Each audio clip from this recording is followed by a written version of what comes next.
I love media that can understand, you know, what it means to be non-biased, to not push agendas, to, you know, and that's not shots at anybody, but just coming from you, like, I know it's genuine, it's authentic, you're the right dude for the job, and Misfit and Knowledge and everybody that you have on the show. Like, I enjoy all your personalities and how they mesh together and everything. So, man, keep it up, bro.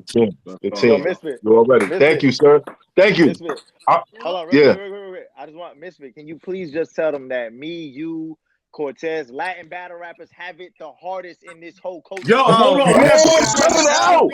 Cut it out. Why you leave out? Cut it out, man. Cut it out. Cut it out. We're not doing it. This hot foot, trapper turn smack rapper. Only smack rapper that you know is smack rappers. Got bars I can hang with the backpackers. Trap star, I don't hang with the backpackers. I'm in the hood with the work, you heard. Making fiends leave earth, you heard. Got your baby mama thirst, you heard. Feel the flow, nigga, throw it in reverse. This the wave you need to surf, you heard. Told Jim I need a bomb I could drop on you niggas. Bad boy, I'm never gonna stop for you niggas. I don't give a fuck who you got is the illest. I solidify my spot with gorillas. Now I'm rock with you niggas.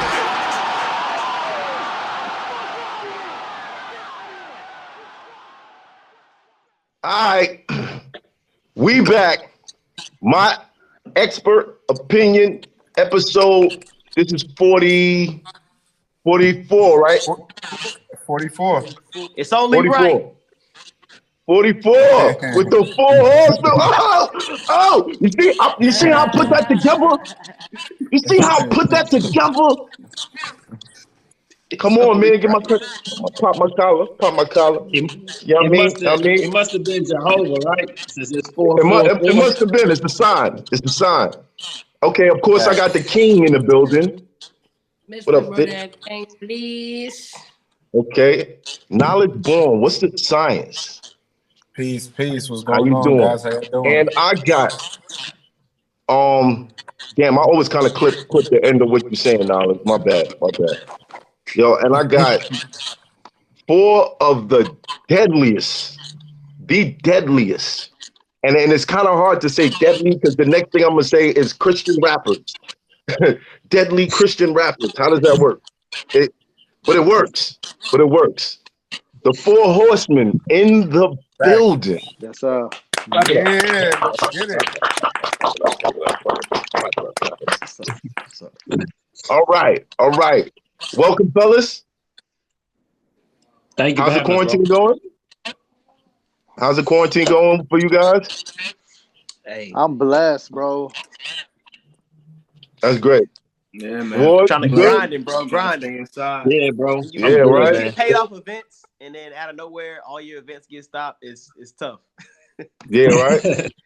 So yeah, It's getting spooky out here. It's getting spooky. But street hymns, out of everybody, I've seen your performance versus Sharon. Fire. Yeah, fire. Appreciate it. Fire. Great creativity, man. Very creative. Appreciate it. Are the rest of y'all gonna be getting into the social distancing or the quarantine battles? Well, I Possibly. had a quarantine battle like 2 days ago with Geechee, so that should probably be dropping maybe like next week or so. Who knows? It'll drop soon. Nonetheless, It'll drop soon with Geechee though. Yeah. Who won? Honest, I feel like I won, man. Like I haven't lost in a very long time, bro. I feel like I haven't lost in years. Yeah, Saga, you've been on the streak, bro. Yeah.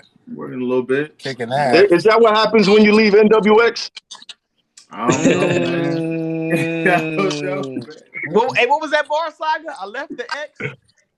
You talking about? It was a toxic relationship. Oh yeah, I left that. I got better without the ex. It was a toxic relationship, man. Yo, that's crazy. That's crazy. Fire. I said some shit like that. You check out the 2-on-2 yet? Someone else. Which 2-on-2? The me and Loso versus NWX dropped on Charlie Clips channel on Easter. The Clips TV. Get the fuck out of here. Yep. Hold on. I gotta make sure I book There's my no way you ticket. missed it, bro. Huh? How did I think miss Matt it? trying to squat a fly. Yeah, Jake No. Butterfly did a blog on it saying that not enough people watching it. Yeah. You said Butterfly did Jay Black. It dropped on Charlie Clip's channel. Yeah, Charlie Clips TV. First video in 4 years he done. He might not be hashtagging it right because I feel like if people knew about it, they would watch it. Yeah, because it's only like 40,000 views, which is kind of low for NWX against us two. Yeah, that don't make no sense. And I haven't heard people really talking about it. I'm definitely gonna check it out. And this is a quarantine or this is a in-person battle? Quarantine. Quarantine. The first 2-on-2. Yeah. That's fire. That's fire. So we had to go back and forth without like having a partner edit it. Yo, that's dope. Who do you think took it? We got it. You got it? Clearly. Yeah. They were creative. They were very creative. Yeah. But bar for bar, yeah, you got it. Easy. I'll tell you like this, man. Like DNA and Shine, they know how to make a movie. Like when you watch the round, it's a movie. You know what I'm saying? They know how to bring it to life. I say with this new element that Loso and A-Ward finishing each other's sentences and like continuing a whole new idea with that, it just like intertwines incredible. I mean, writing is really dope. I gotta see it. No. I'm not gonna lie. Yeah. A-Ward and Loso last 2-on-2, like that you could see and be in the building for against Geechee and B-Dot was crazy. One of the craziest 2-on-2s I've seen in a while. Like that shit was like these dudes went dumb on each other. Like what? They gotta put respect on the Horsemen's name. Yeah, I ain't gonna lie, man. At first I was like, how they going? How? Word? And then Saga defected. And Saga defected, and it was like, word? Oh shit. All right, cool. But nah, y'all been killing shit. Loso, I feel like as far as room rockers, a haymaker battle, you got a lot of shit to work with. You know what I'm saying? A-Ward, you too. But I can say like that crowd in Atlanta is so receptive to your style. Mm-hmm. And then what you did, what I was on stage for in Houston, incredible. Yeah. I appreciate but the that, illest part about that is how you somehow negated the PGs. How did you do it? The whole so it was irrelevant. Teach me. Word, because we waiting for A-Ward. We waiting for A-Ward. Like, well, A-Ward don't gotta worry about that. There's no more PGs. No more. That's right. That's right. He just walk through the door. You know what I mean? That's wild. But was it your plan to miss the night before and then be on the stage the next day? What are you talking about? You and Scotty. What happened the night before? Wasn't y'all supposed to battle the night before? Nah. The PG it was always the scheduled night before the main event card. So like but we were the main event card. So when they hit us up, so actually before that, like they had been obviously offering PG plates, you know what I'm saying, like in the honeycomb hideout and stuff like that. And I was never opposed to doing a PG, but it was just like, yo, the situation just got to make sense. And because they kept like Norbs and a couple of other people, they kept trying to like downplay what I was doing in Atlanta. I was like, yo, everybody's like, I'm on two. I was on the Source, the top 12 on the Source, top 11 on Champion, and I was like, yo, this is without touching URL at all. You know what I'm saying? I'm just doing like blackouts. I'm doing the bullpen big cards. I'm doing RBE joints. And so I felt like, yo, you can't go ahead and deny like all the attention that I'm bringing over here. So I said, all right, it's a dub. Now, obviously with John in my corner, he was putting me in like big mainstream battles, right? So like me versus B-Dot, me versus Bad News did some stuff, me versus DNA. And so I was able to capitalize off that. After a while, the URL kept hearing so much, like it was so like there was at one point at the top of 2018, if you just Googled LOSO PG, it was a video like every single day popping up. Champion did their own episode on it. And so everybody was talking about it. So I get a call, I want to say like at the end of April, and it's a 3-way call with Beasley, John. It's actually 4 people. So it's Beasley, P, John, and then they called me. And so John was like, Los, it's URL. They want to go ahead and offer, you know, a known battle. And at the time, it was a 2-year contract. They wanted to lock me down for 2 years, but they were like, look, we'll give you Nome. And so for me, I was always kind of a little iffy on contracts, but I was okay with doing the contract if they gave me that specific battle. You know what I'm saying? And they gave me the Nome platform, and I just feel like, yo, that's never been done. No one ever said, yo, I debuted on Nome. You know what I'm saying? And you see how many people. I mean, it was like 1,500, 2,000. You know what I'm saying? So when that situation came, I think they were just kind of put in a position that they were hearing it from so many different outlets, and so many fans wanted to see me on that stage. Right. They kind of just hit me up and made it happen, man. It was history. Did you get paid for that battle? I didn't get paid, but I got flight and hotel. You know, they don't do nothing for PGs like that. So for me at the time, see if you can make it. But that was the thing. The thing for me, you got to think about it, bro. Like, I was already at that time. I was only like 2 years in, so I was already making 15. You know what I'm saying? About 1,500. You know what I'm saying? Like for a bat. So I'm like, yo, you want me to give that up for nothing right now? And I need something in return. So when I got on Nome, I was like, all right, bet this is the plan. They told me they wanted to go ahead and do another big battle right after that. And so I was with it, bro. Like and since then, obviously, things kind of like derailed certain matchups. Like, they've offered me K-Shine, they offered me Twerk. I was locked in for a couple. I've been paid for like 3 battles already. But I think that K-Shine situation was last October. It was. Yep. Update. Yeah. What happened? K-Shine agreed to it. I agreed to it. We signed contracts. I got paid, and then he said he didn't want to do it. I guess they had already. So you know how this is the new era, right? So like you'll get booked for battles in advance. I guess they were already giving him the okay to go ahead and battle Pat Stay and the okay to battle Hollow. So he was already. I don't know if it's already locked in, but I know they were kind of already saying, "Yo, we're gonna do this." And so for him, he told me straight up. He said, "Look, they offering me 5,000 to battle you. I just don't need it. And I don't want to do it right now." And I said, "All right, bet." You know what I'm saying? So once Beasley hit me up, we try to do another one real quick. I actually asked for you. I said, "Yo, what about that?" They were like, I don't know what they was doing. I said, you upset with me, man, because of what happened in New York? That's a fact. It's in New York. But I told him, I said, what about old Red? We try to lock in a couple, but it was last minute at that time. So what was your motivation, man? Was it when you and A-Ward asked me who I think is better? Yeah. And I said A-Ward. I agree with you.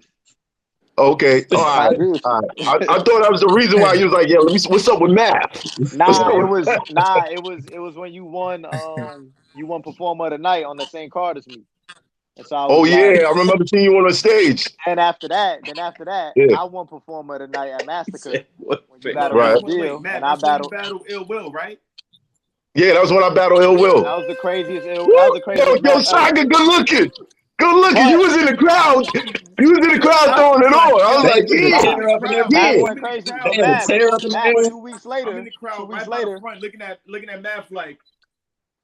This shit was it was getting spooky. But Matt, 2 weeks later we battled at Massacre, right? Or was it the week later? Yes. And I ain't gonna front, you blacked out on my man. So after Money bags. I remember that shit. Remember you went on, I think you went on Champion, and I don't know, I think they was trying to say, yo, Math, and I think they brought up LOSO or whatnot, but we was kind of in the middle of the year, we was kind of in conversations for Champion of the Year that year, because we was going on a little run, and then the Murder Moot card came up, and that's when I had got asked to go ahead and battle you. And Geechee backed out. Geechee backed out when I did get the battle. Geechee backed out, and that was crazy. But when you guys are making like the PG decision, did you consult the Horsemen about it or? Yeah. They all kind of have all different views. You know what I'm saying? A-Ward, I want to say, A-Ward was like, hell no. He's like, don't do it. Yeah. A-Ward, you know what I'm saying? But Saga, Saga's always like the first person to call us. You know what I'm saying? Because they kind of go to Saga to try to holler at us. But yeah, I'm always conversing with them. I mean, I feel like it was a mixture of them and obviously John too. Like me and John kind of had a plan from the get. When I was offered a PG, like after my first battle, John was just like, yo, Los, give me 1 year. give me 1 year and I'll make you a household name. And so I was like, bet, let's go ahead and lock in. And it happened. Now, as a collective, are there times where one of y'all will get a call for a battle and be like, I don't know, I don't really feel a matchup. And then somebody else in the circle will be like, oh, nah, I kill him. What's up? Pass that to me. Does that happen amongst the Horsemen? No, I wouldn't say so. No, we battle on such different leagues, and we like. There's very rarely like an opportunity that arises for one of us, and then like the other person is just kind of like an easy transition into that battle. You know what I mean? You know, we take calls and we'll say like, "Yo, book all 4 of us for this price," and we'll come out and book, you know, and take on four different people or something like that. And then there's also like certain battles we all have on our bucket list that like, if they ask me, yo, Ward, you want to battle Daylight? And I'm like, yo, is this a battle that's feasible for Street Hymns? Because Street Hymns' goal in life, he really wants to battle Daylight, you know? I'll be, you know? We had Daylight on episode 42. Hymns, like, why do you want to get a Daylight so bad? He's the way I rap is partly because of him. Yeah, he's just an inspiration. And like for me, I don't battle for recognition. I battle to be the top 10, and I got to battle top 10s to be the top 10. Right. And QP was one of that to me. That's why I was supposed to battle QP. Right. Rum Nitty is that to me. Daylight stats, like Chilla Jones, like those type of names. I'm like, yo, like I want to go against these guys, not really for like anything else, but for the aspect of they're called the top 10. I want to put my pen against theirs. Danger Zone. Right. That's why like Danger Zone was one of my biggest battles because like I got to battle one of my favorites, you know. So right. Yeah. All right. So if I was to ask one of y'all, what are the greatest attributes of the other 3? Can we go around the circle and figure this out? You got it, Ward. I want to start with Ward. You mean battle rap? Yo, hey, Ward, by the way, like by the way, I will never battle you, bro. I will never, ever battle you. and knowing what you know, I'm not gonna battle the rest of y'all either. I'm good. What you got some inside information, Ward? Hey, that's my dude. Hoffa is my dude. Just know that. That is my guy. Yo, I'm gonna just put it out there. I slept on his couch. I'm not battling you. That's a whole round for Ward. Exactly. Tour life, tour life, man. Hey, there ain't no shame in being on tour, man. Yeah, that's a fact. That's a fact. But I appreciate the hospitality. But yeah, if we were going in a circle to say like, what's the greatest attribute of the 4 of you? Because one thing I was gonna ask is being in a battle rap group, being I was in one. Sometimes you bump heads on the opponents that you want. Like, damn, I wanted to battle him. Damn, I was just calling him out. You got the battle. You know what I mean? So like, there had to be a difference. Like, okay, Hollow, you going after these people. I'm going after these people. Cortez, you going after these people. Just so we wouldn't bump heads, and sometimes we still did. So how does it work with you guys? Like, what would you say are the greatest attributes of each person and the differences between y'all? Yeah, I'll get to that, but I'm to touch on your point. Like that day in battle rap is a little bit over, you know, because now they're forcing battles every month, so it's so difficult to say like, yo, if T-Top battles me, he's not gonna battle LOSO or SAGA or Street because something's gonna happen next month, and there's gonna be another card and another plate. You know what I mean? So like at one point in time in battle rap, it was almost prestigious to get an Arsenal battle, and now you know Drugs battles Arsenal. Arsenal comes back and battles. You know here he does different things like that. So like I think that the time in the era of battle rap, it's almost like you can't say like, hey, don't battle him because I want to battle him. It's like, bro, you're going to get the opportunity in 3 months anyway, you know, like everybody wants to battle, you know, to keep the name up or whatever. But before we get to the circle, but the issue with that is for most battle rappers, when they battle you guys, they usually take the same route. Yeah. You know what I mean? It's like a path that's cut out and everybody just walks the same road. You know what I'm saying? Like, so battling one of you guys is like, okay, I came up with all types of Christian flips and this, that, and third. I don't know if I can think of any more. You know what I'm saying? Like, but Mav, you know what though? I haven't met one battler though who said I'm not battling such and such because I already battled another horseman. Like I just haven't. Three of us. Yeah, Chef Trez battled 3 of us. DNA battled 2 of us, and I bet you he's still willing to battle Saga and Street. You know what I'm saying? Like I haven't met an opponent who said like, because I think like there's different. Even though there is obviously an overarching theme, right? Like yo, he's a Christian.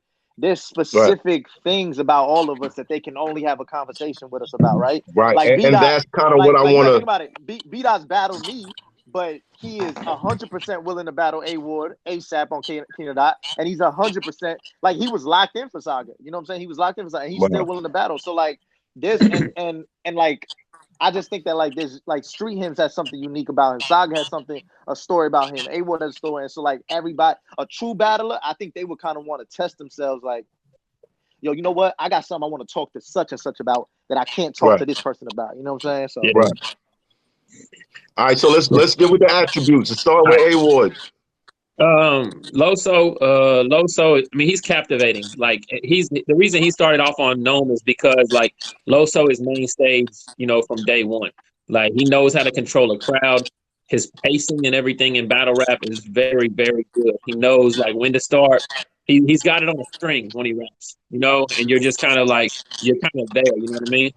And so I think he's captivating. I think his performance and I think his work ethic, man. Honestly, like I don't know anybody that works harder than LOSO at being like an artist. We still here? Yeah. We talking studio stuff. Everything. Studio. Yeah, at everything.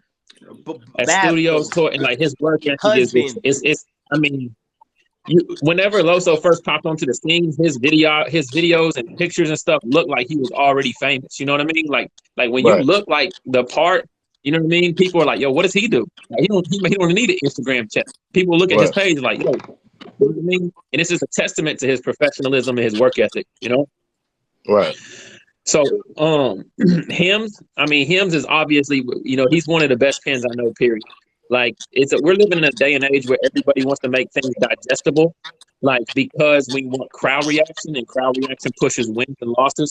And Hymns like refuses to compromise to that. Like he writes how he likes to write, and he writes at a level to where he has the battles where you play 5, 6, 7 times, and you're like, "Yo, are you serious right now?" So he is like, he's a writer.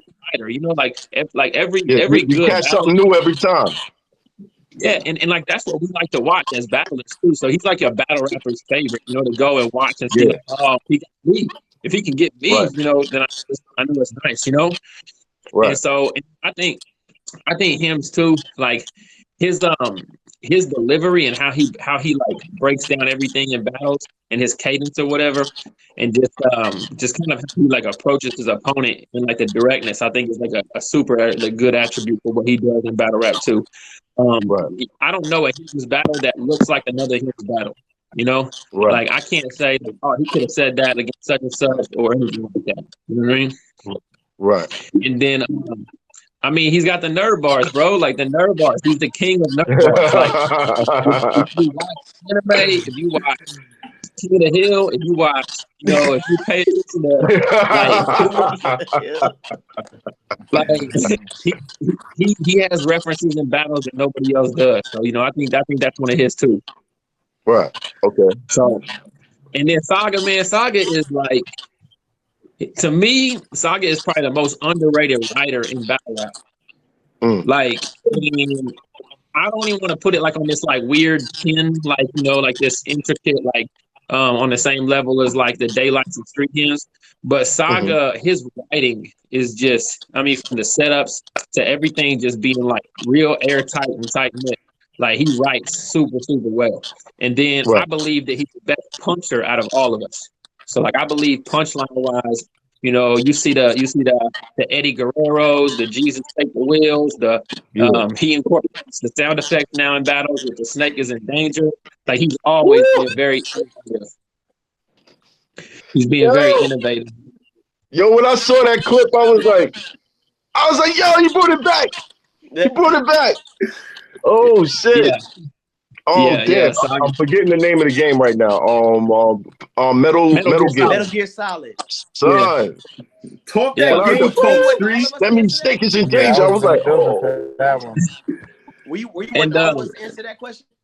Huh? Yeah. Were you wanting all of us to answer that question?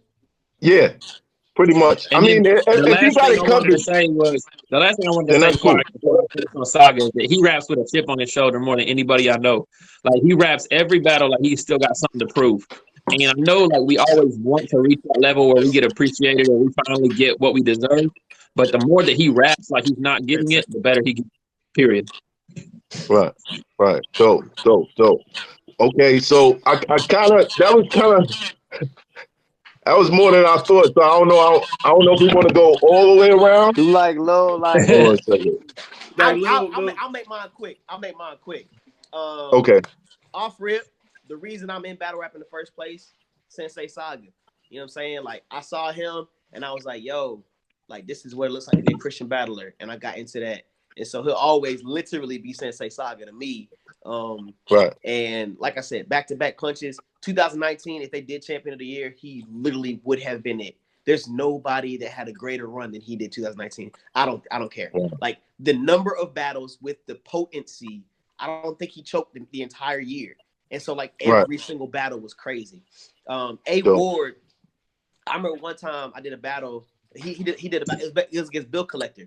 And I remember LOSO was like, hey, man, I feel like, man, Hims, you the only person that do like quadruple entendre. And I was like, man, I feel like y'all could do it. He said, nah, man, none of us could do it. A-Ward hit me up. He's like, bro, I got this bar. And I'm like, I think it's a quad. I was like, let me hear it. And he set it up. And the way he set it up, I was like, that's how I would have said that. Do you remember the bar? Huh? Do you remember the bar? BC era, yeah. BC era. Oh, that was crazy. Yeah. I was sitting here like, bro, I would have wrote that. That was on Battle Academy. Grabbing your shoulder, and he was like, it was crazy. So like honestly, I feel like A-Ward is the most well-rounded, but it's not like well-rounded. Yeah. It's just like 7-7-7-7-7. He excels and he just does everything. And everything. Yeah. Punch. He just does everything good. Rebuttal game crazy. It really is crazy. It really is crazy. I would like to see. I ain't gonna front. Yo, we were supposed to do like a short battle in your crib. Remember that? Yeah. And you started coming up with bars a little too fast, and I was like, nah, you know what? I ain't gonna do this shit. I'm not doing this. Nah. Yeah, I want to. Papa was like, yo, let's shoot this blog real quick, and then I have personals. Word. That's crazy. Yo, he incorporated like total slaughter and Cortez being on the couch and me. I was like, nah, I'm good. I'm good. I'm all right with this. I was gonna say LOSO. I didn't honestly. I hate to call it an attribute because it seems like I'm downplaying it, but like Goods has the same thing. It's just presence.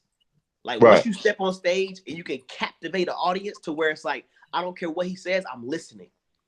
Right. LOSO has the best presence out of all of us. Like literally, you just want to listen, and like you're literally tuned in the moment you get in, and then kind of going to oops. Like I feel like he has the most memorable moments. You know what I'm saying? Like what Oops does. I've seen Oops have a bad round and then end it off so well. It's like all you talk about is that round at the end of the battle. Not even considering what he did bad. It's just like man, I remember what he did. So yeah. That's so. Do we want to go around again, or everybody's good with that? I mean, I got no problem, Brad. I mean, look, bro, A-Ward is like I've said several times. Like, I mean, he has like every aspect of battle rap kind of down pat. Like he knows, yo, I gotta do this. I gotta do like it's what Street him said. You know what I'm saying? Like there's certain things that we might lack at, but he kind of like, yo, I'm gonna kill this part. I'm gonna do this. I'm gonna do that. And every battle, he's gonna take a different one and say, you know what? I'm gonna showcase this particular asset that I got. You know what I'm saying? Street hymns, crazy. I mean, like we said, bro. I don't think when you just put writer, bro, it's not too many up there. But what I would say, because obviously that's the easy thing to say. Mm-hmm. Obviously, he's always climbing an uphill battle because his style isn't like, what's preferred, I would say, like in every, especially in front of, the demographics that we rapping in front of. But after he shows you what he can do, I mean, look at Bullpen, bro. You look at his first battle, everybody was walking out of there trying to say he got body bagged. Now, he's a fan favorite out there. You know what I'm saying? He's earned that. He's put in the work, and he's letting you know, like, yo, I'm not gonna change. I'm not gonna adapt to y'all crowd. Y'all gonna adapt to me. You know what I'm saying? And so that's what he's been doing. And then Saga, at the end of the day, bro, I think we don't know it now, but about probably like 5-10 years from now, when they start doing documentaries on battle rap, he's gonna have a segment for himself, bro. And it's gonna be, he opened the door. Like, there's been you gotta think about it, in Grind Time and Kenya Dot, there's probably been rappers that have been Christian and even kind of said some fake stuff. But here's the thing. Saga was the first one to do it on the main stage, though. Saga was the first one to be unashamed about who he is on the main stage, and because of that, it's opened the door for so many other people, bro. So that goes. Is that where Sensei Saga comes from? Sensei Saga it just came from a new understanding and a new responsibility that God placed me in, man. Like, I came up with the whole Sensei Saga thing around the time I just finished battling Tink the Demon, and around that time that my battle was released is when I left NWX. And in that time, man, like it took me a while to get close to God and just get my mind right. And like reminders that Street Hymns gave me, like, yo, I learned from you. You know what I mean? Like, I learned how to do this and that aspect, and then he kind of branched off and became Street Hymns, you know what I mean? So it's like I realized the responsibility that I have as the pioneer of something like this. And I wanted to kind of like brand it in a way that's something new and different from what people are used to. You know what I'm saying? I didn't want to come back and people remind every battle I have, oh yeah, remember Chess, or remember this battle, remember that. I just wanted to give it a new name and a new feel with a new understanding. So it was something catchy, Saga starts with an S. I'm like, yo, Sensei, you know what I mean? Like, and, it comes from my love of martial arts and all stuff like that. But I just try to make it so where like people can learn from the good and bad of my career, but kind of taking this new leaf and this new turn, and they kind of see how I'm doing it now. All right, now you guys mentioned that that LOSO and A-Ward battle NWX. Right. What was that like for you?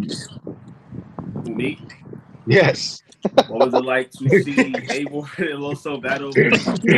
Were you calling them every day? Like, yo, you need to say this. You need to say this. Yo. I'm telling you, this is what they're going to do. I know exactly what they're going to do. Nah, you know what it is, man? Like, I trust A-Ward and LOSO, man. Like, I feel like, I've seen them mature as artists, man. I feel like they know what to touch on and what not to touch on in certain aspects. You know what I mean? They're not going to tread a line because, oh yeah, we're cool with Saga and they're not anymore. So we're going to say, like, they know how to maturely, like, give content to where, like, they're going to give the people what they want to hear, but they're not going to, like, overstep any boundaries that don't have their relationships in that. You know what I'm saying? It's like, it's a different kind of context. Like, you sure? Yeah, Are you sure? Hey, man. Y'all ain't walking to this like we gonna get revenge for Saga. Y'all ain't do that. We're gonna say that for the in-person battle. Yeah. When we on stage. All right, dope. Yeah, By the way, what's the possibilities of you versus DNA, you versus K-Sean? What's the possibilities of that happening? I don't know. You got to remember, like, to add context to the situation, I've known DNA since like 2011, and when I tell you, like, I'm talking about knowing, like, we spent almost every day around each other, both in Queens. You know what I mean? Like that's like I consider him a brother. You know what I'm saying? So it's like I feel like battles where to this day, it's too close, I feel like when it's a battle that's too close to home, I don't like how that makes me feel. You know what I'm saying? Like, I don't like that because, like, I know where I'm at when I write and how I want to approach the battle, and I feel like if it's too close to home to me, I feel a personal conviction on that kind of situation. So I don't know, man. We've tried, but that's a battle you want, though, right? You said what? Is that a battle you want? I'm content either way. You know what I'm saying? Because personally, I love those situations. I love them. I feel We like know. That's just me. We know. Yeah, you know what I'm saying? I feel like for me, look at Street. Street a fool. I feel like me personally, Don't trademark NWX, Saga. Yo, we actually tried to make it work before. We tried to make like a little a 2-on-2 situation happen a few times. It fell through for whatever reasons every time. But right. I feel like for individual one-on-one battles, like me versus DNA or me versus K-Shine, I feel like that kind of situation taps into an energy that doesn't really need to be tapped into. You know what I'm saying? And it goes beyond battle rap. I'm talking about like just on a moral standpoint. Like, you know, I respect Eric. It's not just DNA. I respect Eric. I respect Keyshawn. It's not just K-Shine. I respect them as people. So I don't want to get to a space where like I'm writing for them and I have a lot of resentment or I'm angry and I take that out in the form of battle rap. I'd rather we just talk it out outside of battle rap and just, you know, come to a level of atonement with that. You know what I'm saying? See, for me, I feel like that's kind of the out for me. Like if I do have that type of energy in me, battle rap is the way to go rather than the other things that could happen. You dig what I'm saying? Yeah, but I feel like though it's therapeutic, you know what I mean? It helps you to release any type of, you know how great it is to just bark in somebody's face when you don't like them. You know what I'm saying? It's great. Yeah. But I feel like there's certain conversations that as men, you just rather just sit down and talk it out. You know what I'm saying? Like I have no problem. I have no problem just sitting down with K-Shine, the DNA, and we've had several conversations on the phone. I'm like, yo, listen, like I did this wrong and I apologize for that. And it was on some I handled this wrong and I apologize. You know what I'm saying? So it would be the same type of, if people book it, they're gonna assume it's some angry type of attitude towards it that is not even there. You know what I'm saying? So I want to believe you. I want to believe you. Just saying, I want to believe you. But I do as a battle rapper, of course. You know, in my personal situations, that energy was there, but there was also the part that was like, I feel like I can outclass these people. You know what I'm saying? I feel like writing and like I got a point to prove. Right. You feel what I'm saying? And I know what a SAGA versus DNA or SAGA versus K-Shine, if that pops up anywhere, I know the attention that's gonna get. You think what I'm saying? Yeah, absolutely. So is there a part of you that's like, okay, if it wasn't necessarily such a personal relationship going on, I would want to show the world that I feel like I can outperform these people. Yeah, I mean, like, I feel like it would be dope to show. Like I've said it before in interviews, and that's all I needed. That's all I needed. That's all I needed. Look, I'll add on to it, right? I feel I've said this in interviews in the past, like especially when I resurfaced with the gang, we the Horsemen now, and I was like, I think it's a dope narrative. You know what I'm saying? If we're talking about storylines to sell battles, you know, I leave NWX, I come back and I battle one of the dudes I was, you know, that sells. You know what I'm saying? It sells. Right. If there's a means for that kind of thing to happen, and it's just, you know what I mean, we just having a good time, you know what I mean, straight battling, without, you know, crossing any personal lines, I feel like why not? You know what I'm saying? Get the people show. K-Shine's a phenomenal puncher. I feel like I could punch with that. DNA dope with the schemes and angles. I feel like I could scheme and angle as well. It's a lot of things that would make it seem like I would watch that. You know what I'm saying? So there's ways of pushing it, you know what I mean, for the sake of business. People would love to see that kind of stuff, but it just I guess it has to be under the right circumstance. You know what I'm saying? Let's get that bag, man. Let's get that bag, bro. Let's get it going. Let's get it going. We're gonna give 10% of it back. DNA. Huh? Say it again. I said we're gonna give 10% of it back. Let's get that bag. There you go. Not okay. 10% goes to the crew. Now here's a question. What's up? And be honest. What's the bag like? Oh, the bag? 10. What's your biggest bag? So we're going in like a thing or me? No, what's the biggest bag for you for Going that in on battle? it. Biggest Oh, bag. For Right. that I battle. thought you were talking about like what we got paid for. No, the bag for that battle? What would I get paid for that Oh, battle? that gotta be a 5-figure battle. Come on, It gotta man. be. Yeah, That's a 5-figure battle. It gotta Yeah. be. It gotta be. The We what? need 10 at least. A Yeah, 5-figure battle. At least 5.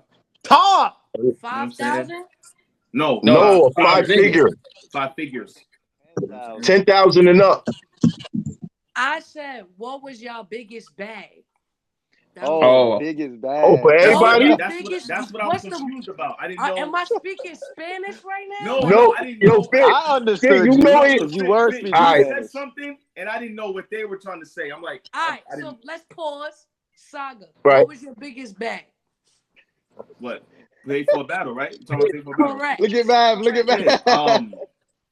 my biggest bag for a battle might have been like around like 25 or something like that, and I got 25? paid, I think like 25. 2,500. Yeah. Okay. Okay. LOSO, what was your biggest bag? It was 3,000. 3,000. A word. Mine was 24.50. 24. And last but not least, 24.50. This the price is Last and right. least. Just go $1. Just go $1. Last This the and price is least. right. I hate Nah, but You for gonna real, win. this is also a reason I don't get booked much, because when people hear my price, they say no. So I tell people like $1,000. Right. Cause I'm used to, I was an artist beforehand, and I'm used to getting on stage and getting 1,000, doing material I already wrote, and then doing 30 minutes of that. And so for me, I was Right. like, if I'm writing brand new material for one time that everybody will see forever, like I want at least 1,000. You know what I'm saying? So Right. the most I've gotten so far is 1,000. Now with this, I'm sorry, Fit. You going? No, You got a handle face?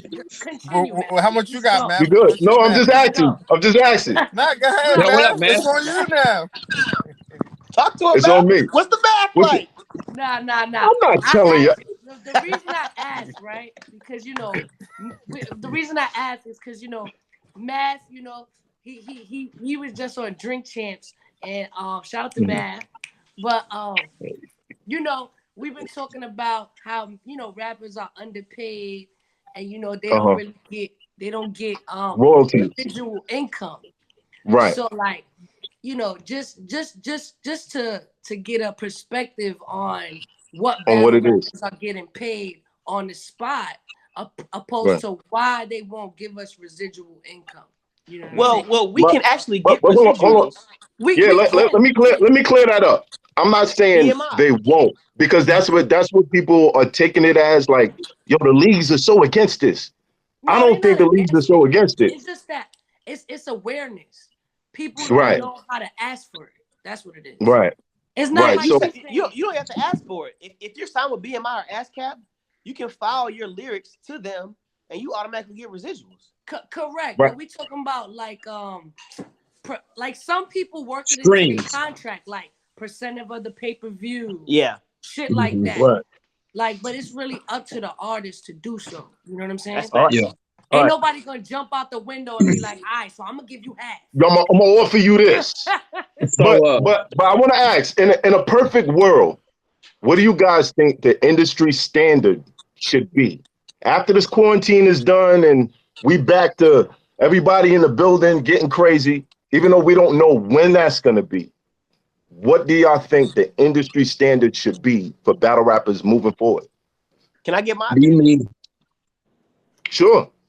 So when I first heard the complaints against Smack, the response I always heard, and it's like Smack URL TV, it was always Who was making these complaints?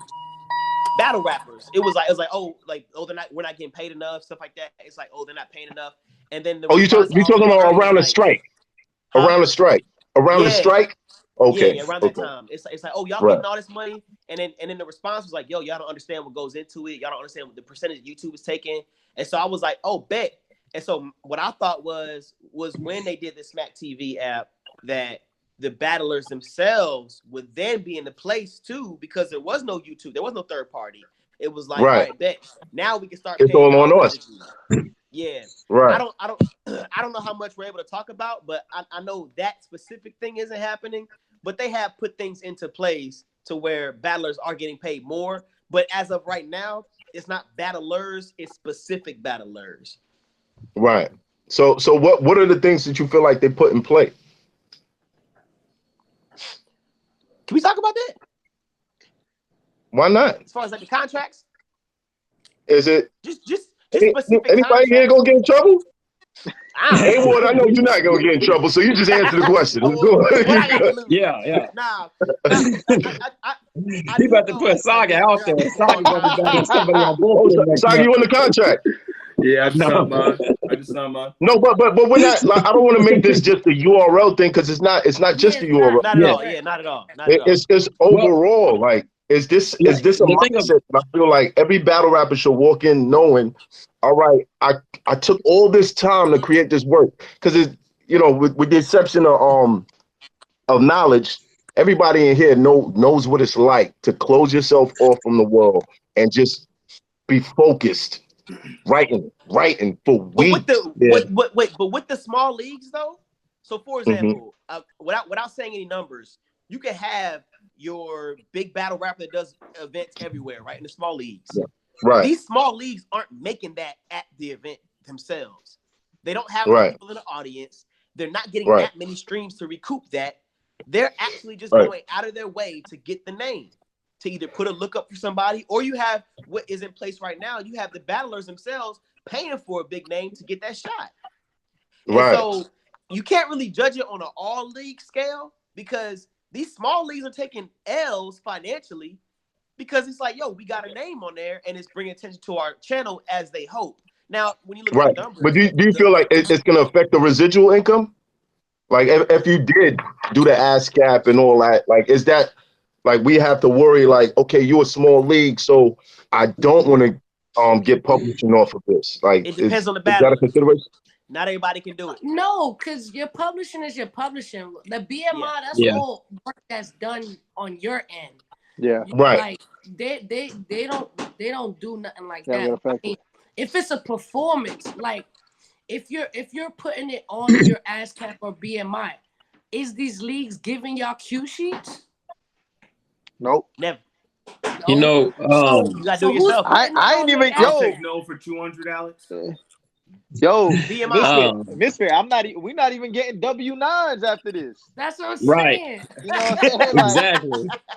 That's what I'm Every time I do a church event, claiming. I gotta sign that W9 for the church events, but not the battles. That's fact. And this is partly my issue because if you ask for a W9, have you guys ever asked for one? Yeah, I did. I have. URL. I did for URL, and so Chico was like, "Yo, I'll go ahead," but I never got it though. But supposedly though, but here's the thing though, I did speak to some other battlers who I know they get paid. They get paid much more than me, and supposedly they told me they were like, "Yo, we did like." I claimed all the money that URL paid me. Like URL gave me a I don't want to say the battle. That's what he told me. He was like, "Yo, URL gave me a whole thing, and that's how I submitted my taxes." I was like, "Yo," because I was wondering. I was like, "Yo, I ain't get one from RBE, URL, KOTD, and I know they filing taxes at the end of the year. There's no way that they not. I just don't know. Or I would hope so, right? I would think so. But my thing is like on my end, I've never even received one, bro. That's crazy. And you supposed to take anything over $600, you supposed to get one. Now I get audited every year because of this. Even they're like, even prove your income, and I'm like, I can't. But I got it. You know what I'm saying? But I can't really say where it came from because they're not saying they gave it to me. You dig what I'm saying? So it's tough. That's why I feel like we need to come up with something else where, or just a new standard so that LOSO 10 years from now, when you're sitting back and you got 1 million classics, all of you guys, when you got 1 million classics, battle rap has grown. So now all your battles are doing millions of views. I think that we should be getting something from that. Yeah. You dig what I'm saying? And then you look at the culture right now. There's so many streaming platforms that are looking for content. So eventually, a league is going to strike a deal with one of them. Yeah. As opposed to the caffeine situation, but that's not necessarily it's going to stay up there. But eventually, a league is going to strike a deal with one of them, and will we be included? Yeah. You know what I mean? I think with like the lack of structure in battle rap, it's very hard to identify worth for battle rappers. Like if we really got down to like the nitty gritty of what battle rappers are worth, it would probably hurt a lot of our pride in a sense. You know, there's guys that are probably making 8,000 to 10,000 a battle that are probably only worth 2,000 to 3,000. You know what I mean? And so like I think that like in the NFL and NBA, you sign an agent, right? And that agent looks at all of these other guys that play the same position as you. He looks at their contracts, at what their production is, and he says, look, my guy deserves this because such and such is getting this. You know what I mean? And you can't do that in battle rap. You can, I mean, it's hard to do. I think the way they do it in battle rap is when you're cooking, right? When you're at your so it's a popularity contest. Basically, not but it has to be based on numbers, right? Right. It can. Because without wins and losses, there's not really a like he's 9-0. Yo, Chef Trezor's 9-0. He should be getting Rum Diddy numbers. Rum Diddy's 8-1. You know what I mean? But it's not gonna happen. It's the money coming in that determines your worth. Now, if I put this person on the card and I know that person is gonna bring buyers that are paying for tickets, buying the pay-per-view, that's how I would consider the worth. Now, if you know, I book you and you got your 10 homies that came in free, but the crowd is empty, I ain't paying you shit. You know what I'm saying? Like, I need people who's coming in and bringing crowds, and I think that's the only way it's measured, because it's like it is popularity, but at the same time, you can't really get popular if you trash. But to me, like it's the battle. It's the battle. Like, you know what I mean? It takes two to tango. So like a Geechee Surf, you know, is a difference than just a Geechee Jerry West or something like that. You know what I mean? So you have to look at the card top to death and say, yo, Geechee Surf gets this. You know what I mean? And then does Geechee deserve more money for that battle than he does battling Jerry West? You know what I mean? And then that's why I say it's just hard to identify value with so many different variables and saying this is a small event, this is a main stage, but I'm rapping the same amount every battle. I'm doing 330s, you know, or something like that. You know, like why? I don't care who I'm battling. This is what I'm worth. Pay me what I'm worth. I can't do that for you because you and Surf can sell out, but you and such and such on Born Legacy 19. You know what I mean? So that's why I'm just saying it's hard to identify that. But that's where the bags vary, right? So for instance, let's say you got 10 grand for a battle, right? Now if I got Geechee and Surf, then that's 5 and 5. I'm just using this for lack of math, right? Then that's 5 and 5. But if I got a Geechee and nobody, then that's 9 and 1. It's the split. That's why I'd rather battle. Like for instance, like the Farrah battle, I prefer that because I get more of that 10K. You know what I'm saying? Right. I'm getting the 9 and she getting the 1. You know what I'm saying? Like fuck that. I want the whole bag. Right. Now, go ahead, Saga. You ain't have to off, bro. Saga. You ain't have to do that though. I told you. What's done is done, Saga. What's done is done. I'm gonna shut up. My bad. No, but you wanted to chime in on that. No, I think besides the aspect of you know, obviously this is a business. You know what I'm saying? You got hard ticket sellers. You have soft ticket sellers. Hard ticket sellers are the ones that are definitely gonna bring in the bigger numbers. You know what I mean? You got your Surfs, your Rocks, your Geechees, your Twerks. But at the same time, besides popularity playing an aspect, we can't be blind to the fact that there are politics / favoritism in battles where certain people are pushed upon us. You know what I mean? To the point that you see them so much, it's like a song you hear on the radio so much, right? Yeah. If you hear it long enough, you tell yourself, this is trash, right? If you hear it long enough, you're going to catch yourself singing those lyrics. You know what I'm saying? So like, there's a lot of things that weigh into that. You know what I'm saying? Can you give me an example of one of those people? I ain't trying to step on no toes, but you know what I'm saying. Come on, man. Come on. It's a thing, man. I'll just say this, man. Like there's y'all watch this show. Y'all know what I do. But I'm pretty sure we can all come to like anybody can come to mind when you think about people who've been pushed on us or people that you've watched and be like, Misfit wants you to say Rum Nitty. Just say it. She wants you to say Rum Nitty. Not at all. Not at all. Yeah, that's hilarious. Rum Nitty's the GOAT, man. Rum Nitty's the GOAT. No, Rum is so mad at me. We love you, Rum. All right? Don't be mad. We love you, Rum. We love you, man. It's so good. Puncher of all time. Hey, Math. I was the greatest.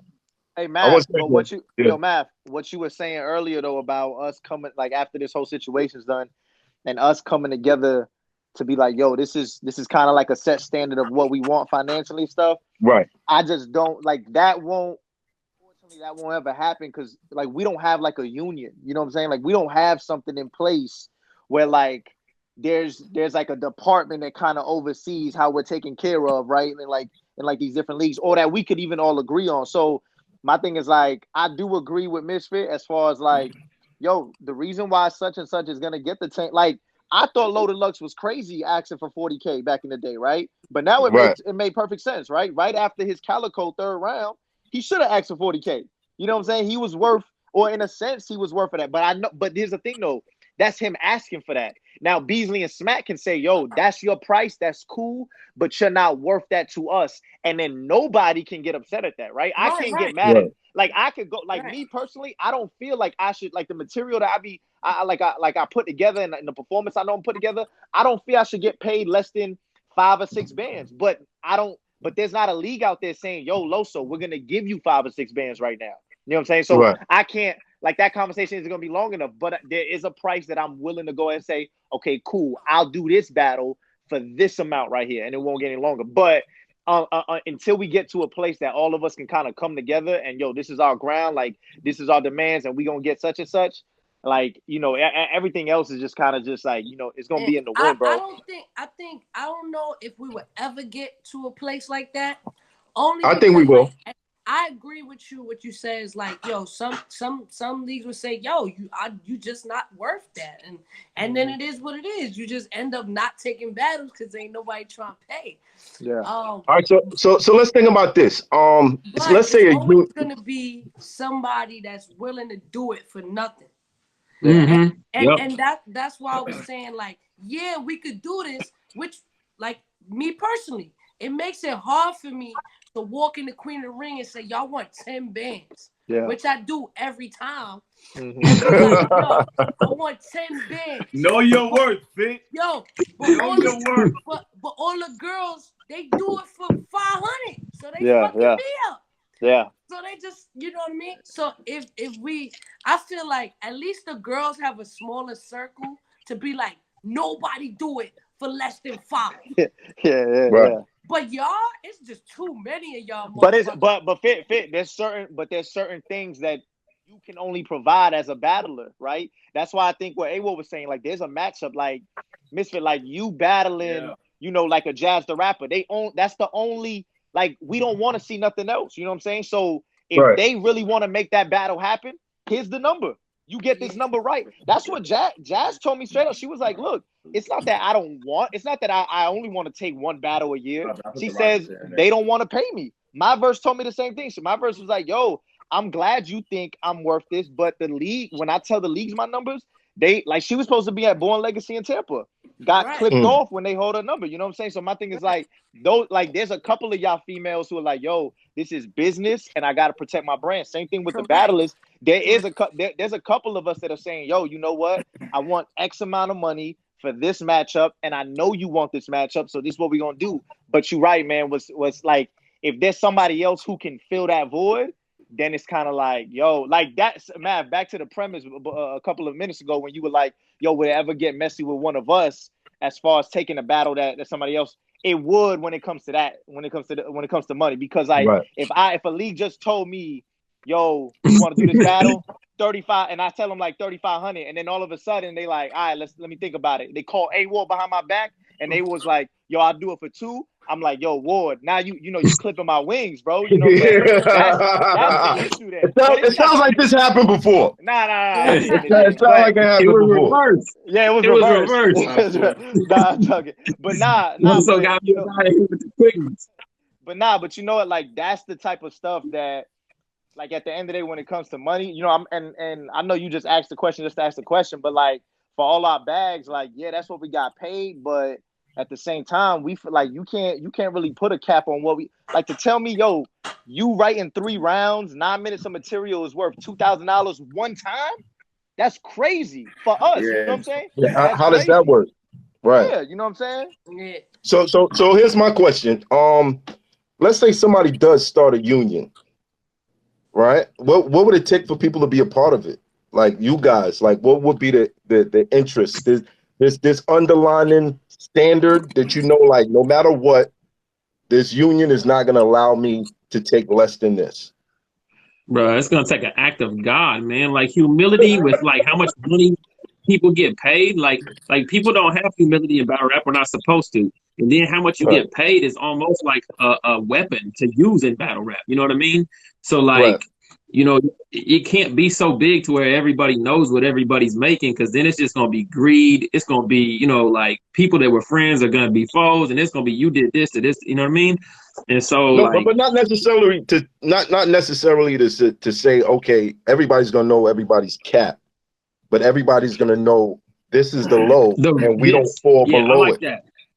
Yeah, I like that. Right. You know what I mean? I like that. It's just like, you know what I mean? Like, the idea of like, hey, you know, you have been elected to be a part of this union, and you are worth $3,000 up. You know what I mean? Like, sign with us to say that when leagues reach out to you that are King of the Dot RBE URL, that you will not take. You know what I mean? Like that. I think that could possibly be a starting point. You know what I mean?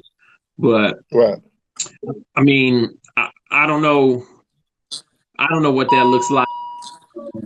I personally thought with this whole quarantine thing that the leverage now is in the battle rappers' hands. You know, like leagues can't put events on, right? So everybody that's jumping out the window to do no offense to my brothers and myself too, but everybody that's jumping out the window to just give video battles away for a quick buck here and there, it's like, bro, just hold out. They're not gonna have any footage to put on their app. They're not gonna have any footage to put on their channel or whatever, and then they're gonna be like, yo, I'm running dry, and then I could be like, bet, cool. Now I need my such and such money. I thought like that was my thought.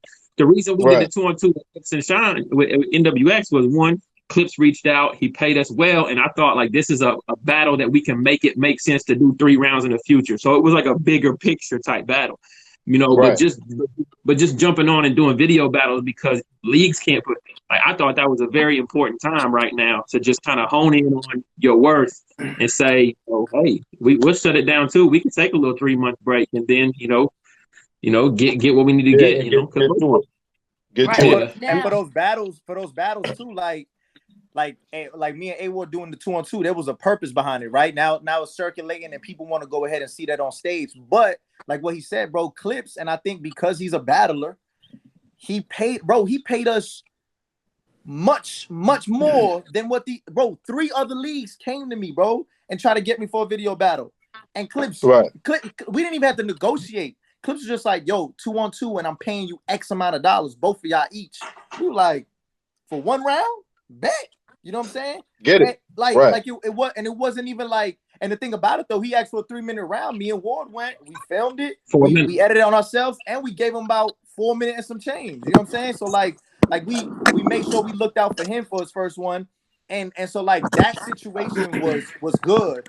But these other ones, like what Ward is talking about, bro, like them just hitting you up, like it's so true. Like these events, they need content right now, especially for the app, right? Especially when you have subscribers paying a month and now you're not putting out content, it's gonna get crazy, right? So what do you do? Yo, we'll go ahead and put these little 1-rounders, bam, bam, bam, here. And it's like, yo, but if you just gonna take $300, $400, I understand you could write around in your sleep and you just want the quick money, but the leverage is all in your hands, bro. Let's go ahead and figure out. That's why I'm cool with John and DNA doing their own joint on Instagram Live. I'm cool with K-Shine and Twerk doing their own thing on. Yo, even if they think about it, John and DNA probably had about maybe over 1,000 followers, you know what I'm saying? But if everybody paid $10, you know what I'm saying, they split that up, they get a little decent check for one round. You know what I'm saying? Rather than the league getting it and then benefiting it all from there. You see what I'm saying? Without having to go, you cutting the middleman out because we're all doing live battles right now. And so I just think that like if people look at it like that, like I like what A-Ward said, bro. Like we could kind of show that the ball's in our court, ball's on our side. Let's go ahead and move this way. Now, well, I believe the ball is in our court right now. Right now, if this was something we wanted to do, like for real, this is the time to do it. Like on a pie chart, right? If it was a pie chart and a percentage. Now, how important is money even to y'all? Like, say like there was no money involved. Would y'all still be battle rapping? I would. I would only because I'm gonna tell you why. I'm gonna tell you why for me though. The only reason why I would is because I've been able to turn situations from battle rap into more money in other places. You know what I'm saying? So I've been able to kind of just, all right, cool. This is LOSO, right? And because we're kind of like an anomaly almost.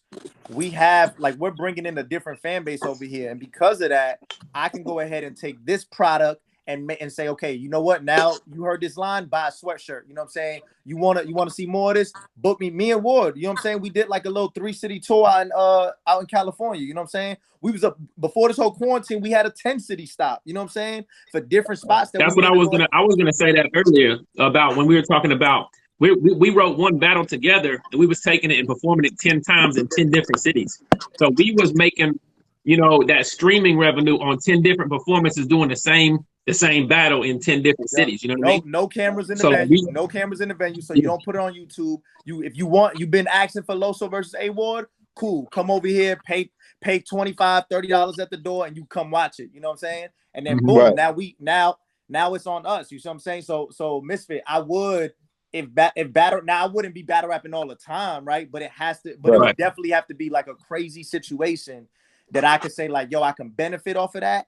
And now I could turn that into more money down the line.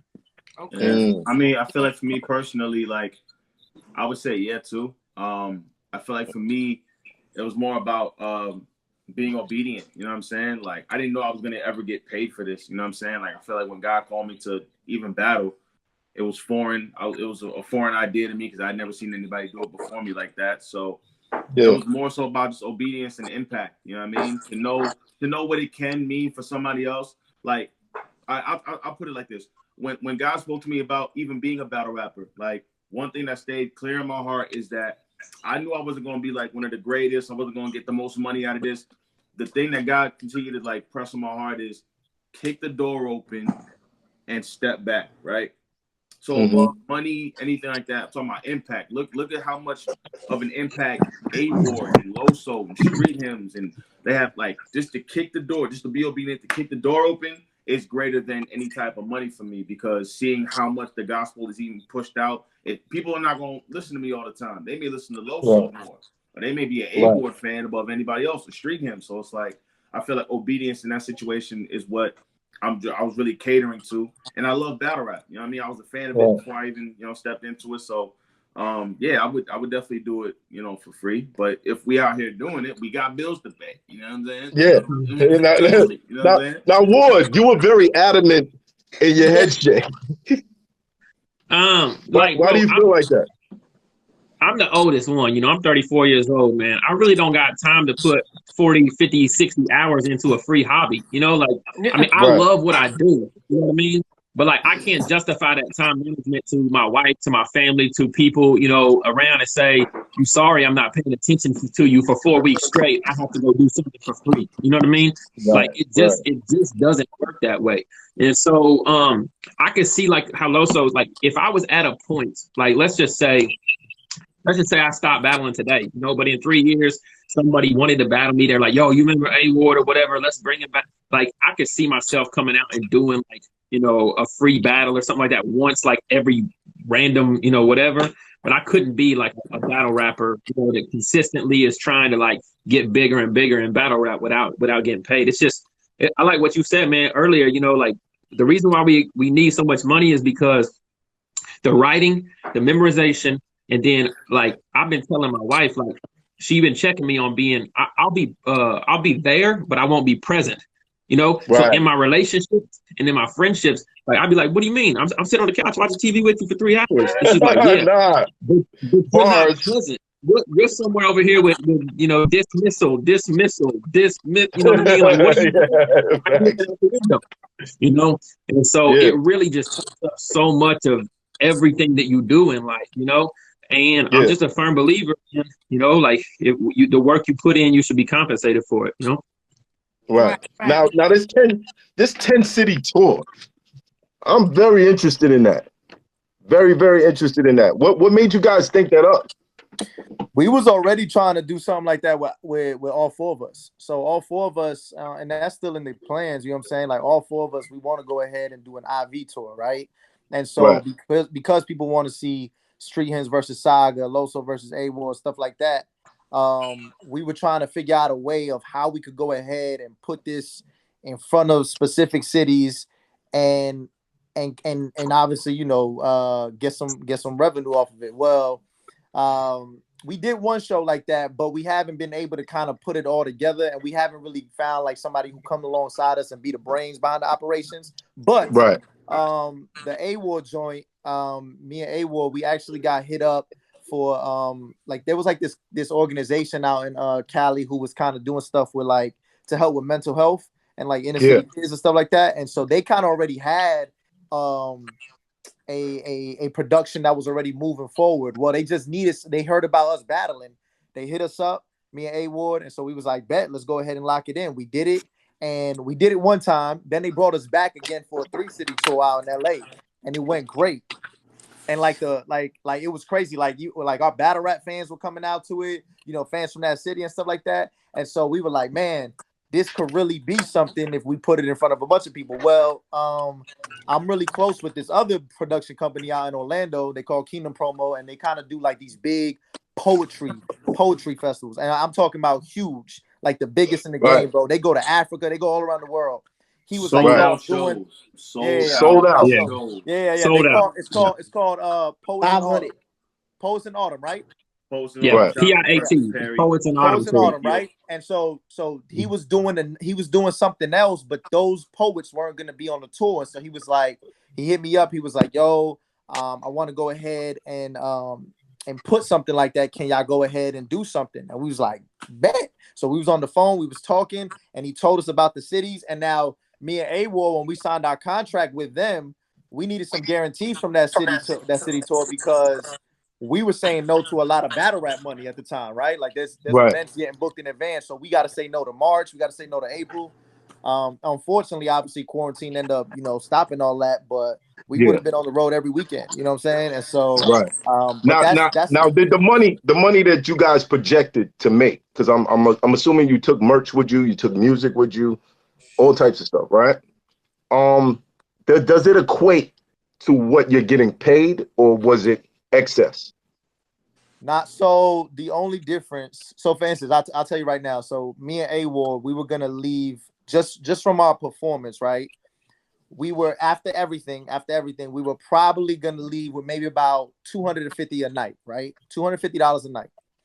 Now the thing about it though is that we were gonna do what, 3 shows a weekend? Three or two shows a weekend, right? At least.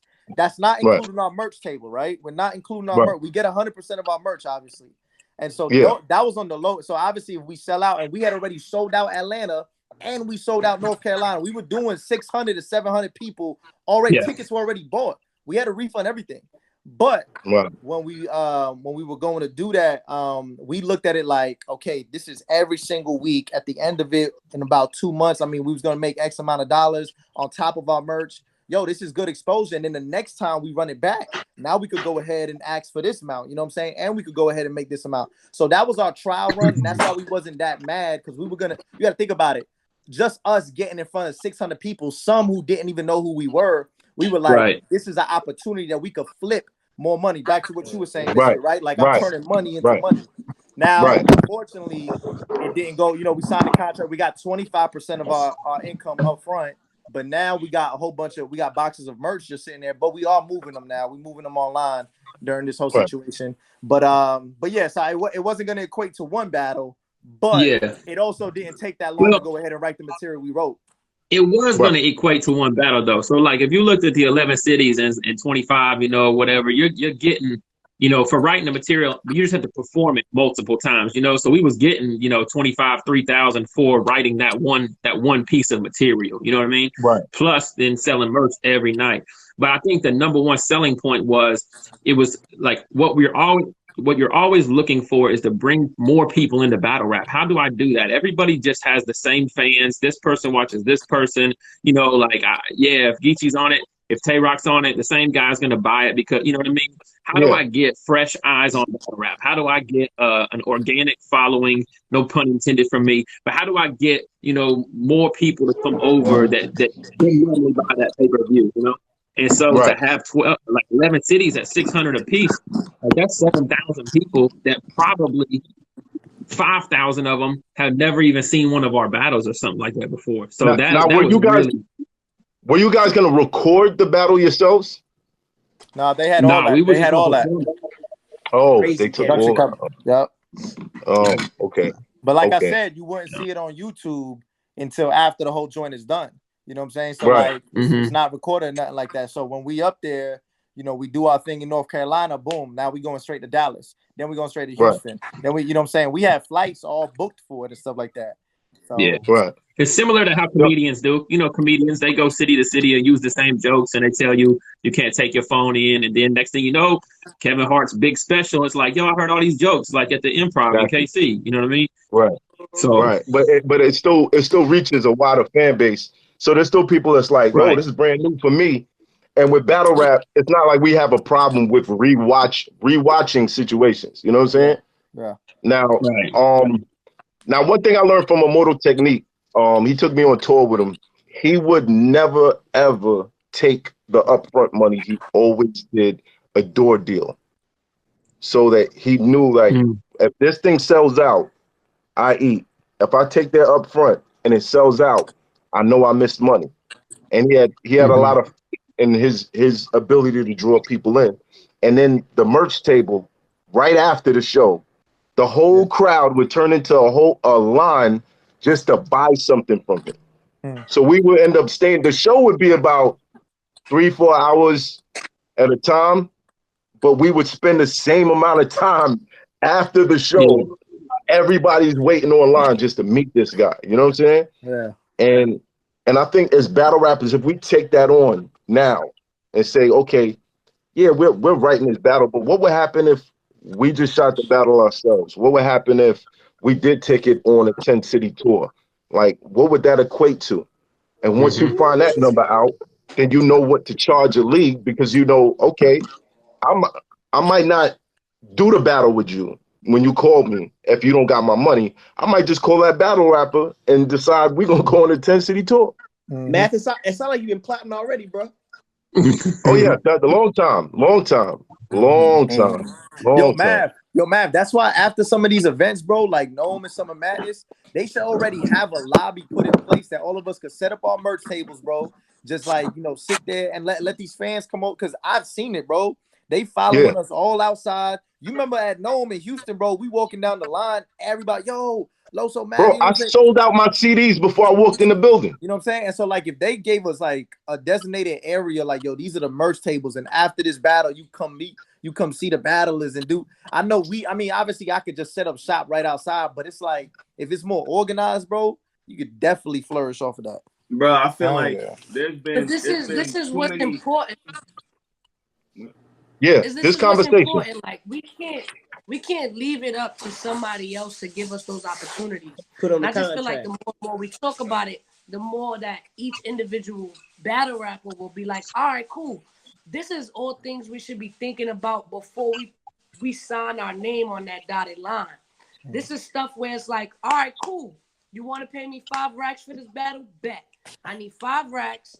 I need this from the pay-per-view. I need a merch table accessible to me, you know, or you know, just little shit like that. Because, you know, it's some events where that happens. Like Summer Madnesses, there's always a merch table, but it's usually like the Loaded Luxes, the Hollows, you know, the ones who already kind of really figured this shit out a long time ago.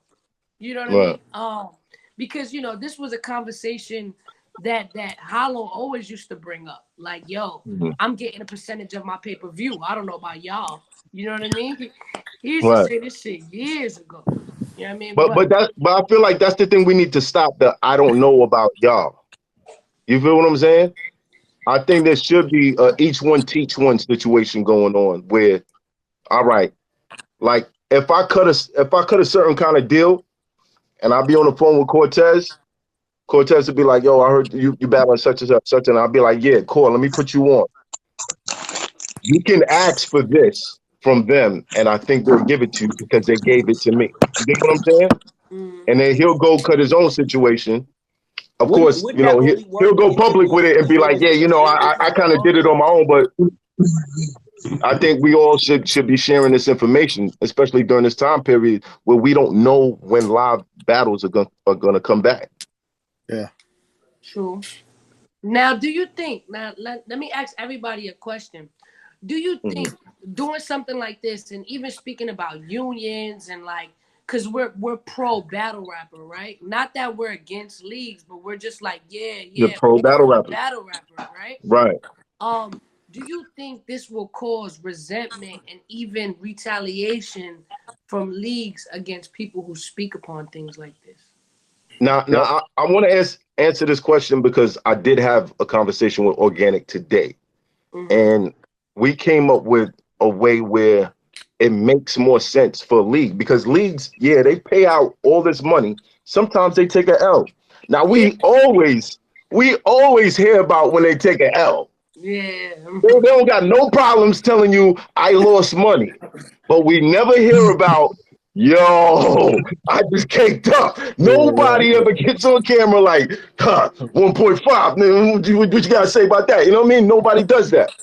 So I feel like if we share the responsibility of making an event happen, even now, if you look at what battle rappers are doing with the creativity, street hymns, what you did with the battle with Sharon, these are things that we can incorporate in promotion. Right. That'll bring more people or draw more attention to whatever event we hitting up. Right. And we take that mindset of, I'm not just in it for this one check. I want the long term. So speaking to a league, all right, you're offering me 10,000. I'll take 5 up front, and on the back end, let's work a percentage of this, a percentage of this, a percentage of this. Is that something everybody will be open to? That sounds good. I mean, I just in my experience, every time I start talking about percentages, especially Debo. Debo had so much to say today. Yo, notice it's crazy. Right? It's always business. It's always business until they need a favor, right? Right. So it's always like, yo, you know, if I be like, I want 10 racks, yo, it just don't make sense for the business. Business. Okay. But if they want me to battle for 2,000, they're like, yo, do me this favor. No. Right. Like, right. It can't be both, right? It can't be, yo, hold me down, do me this favor, and business.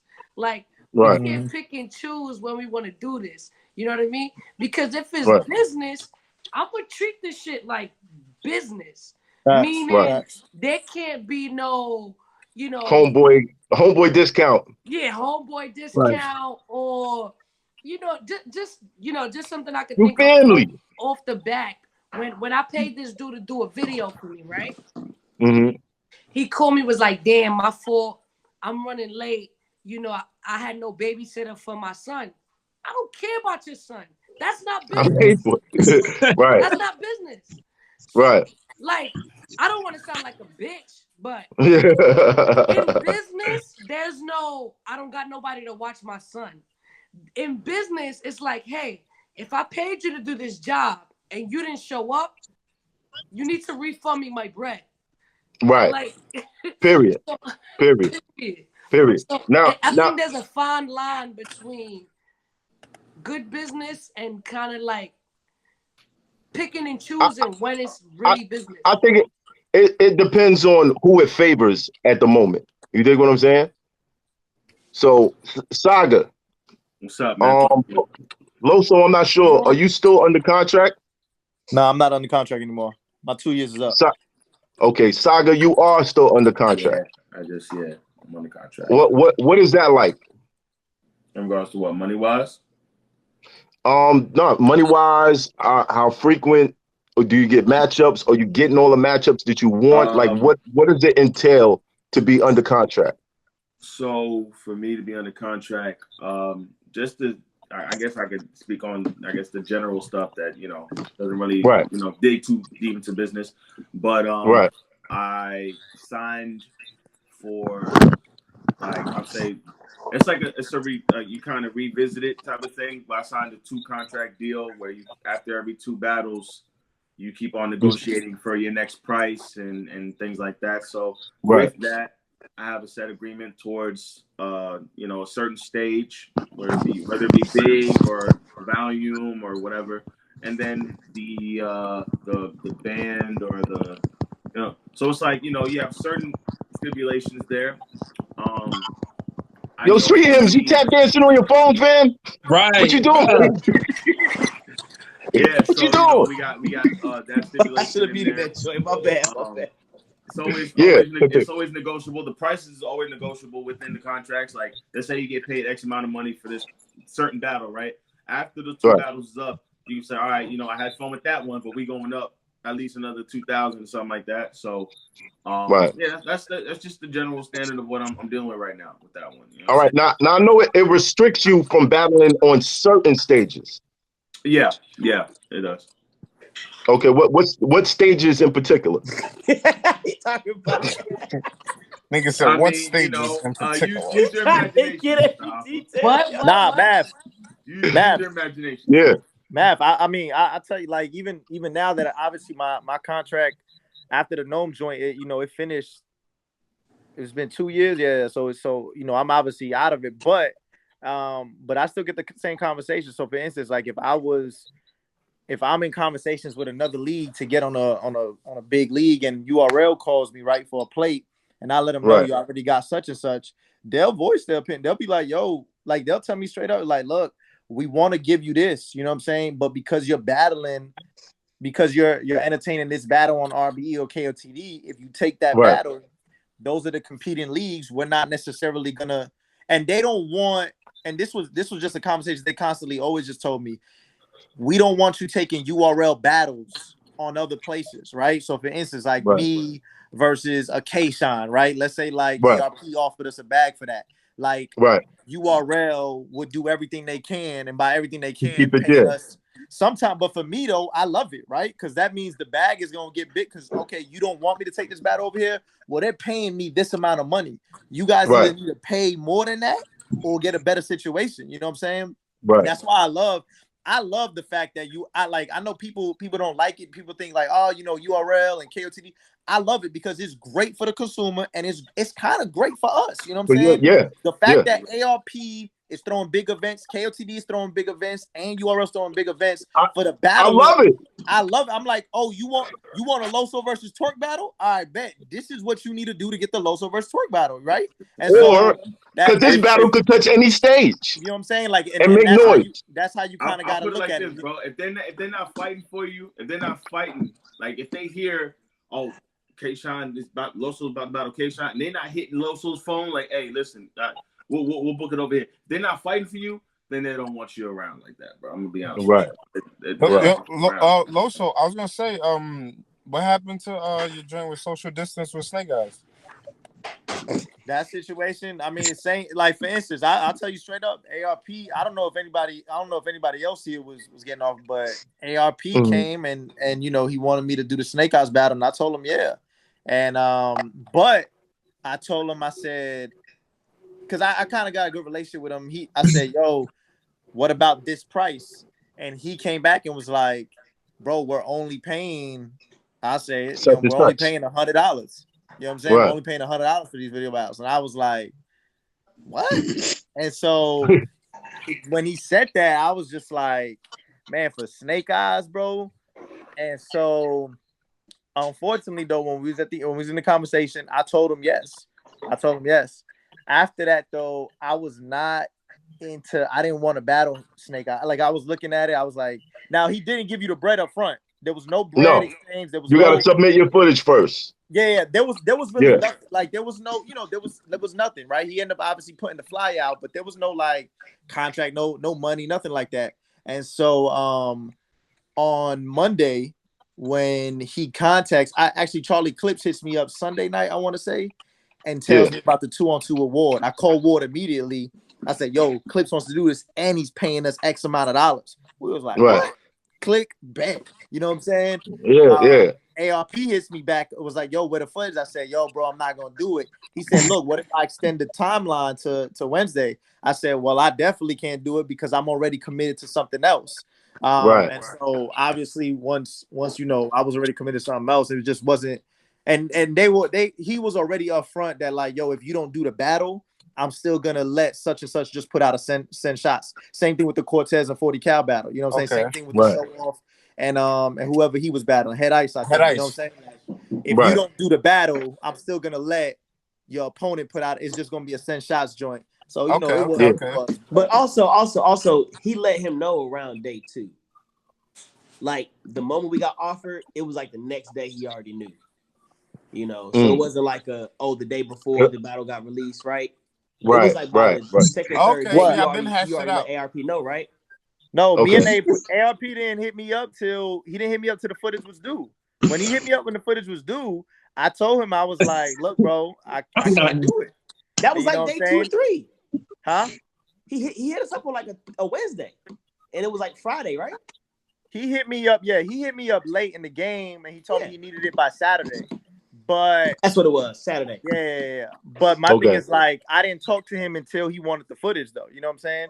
But but when after that situation with Clips, I was just like, yo, I'm really not gonna do the Snake Eyes. Like, even if I don't care if you give me a month, I just wasn't gonna do it. You know what I'm saying? Like, even if you give me a month, I wasn't gonna do it at that point. And so I'm trying to get your back. Yeah, nah.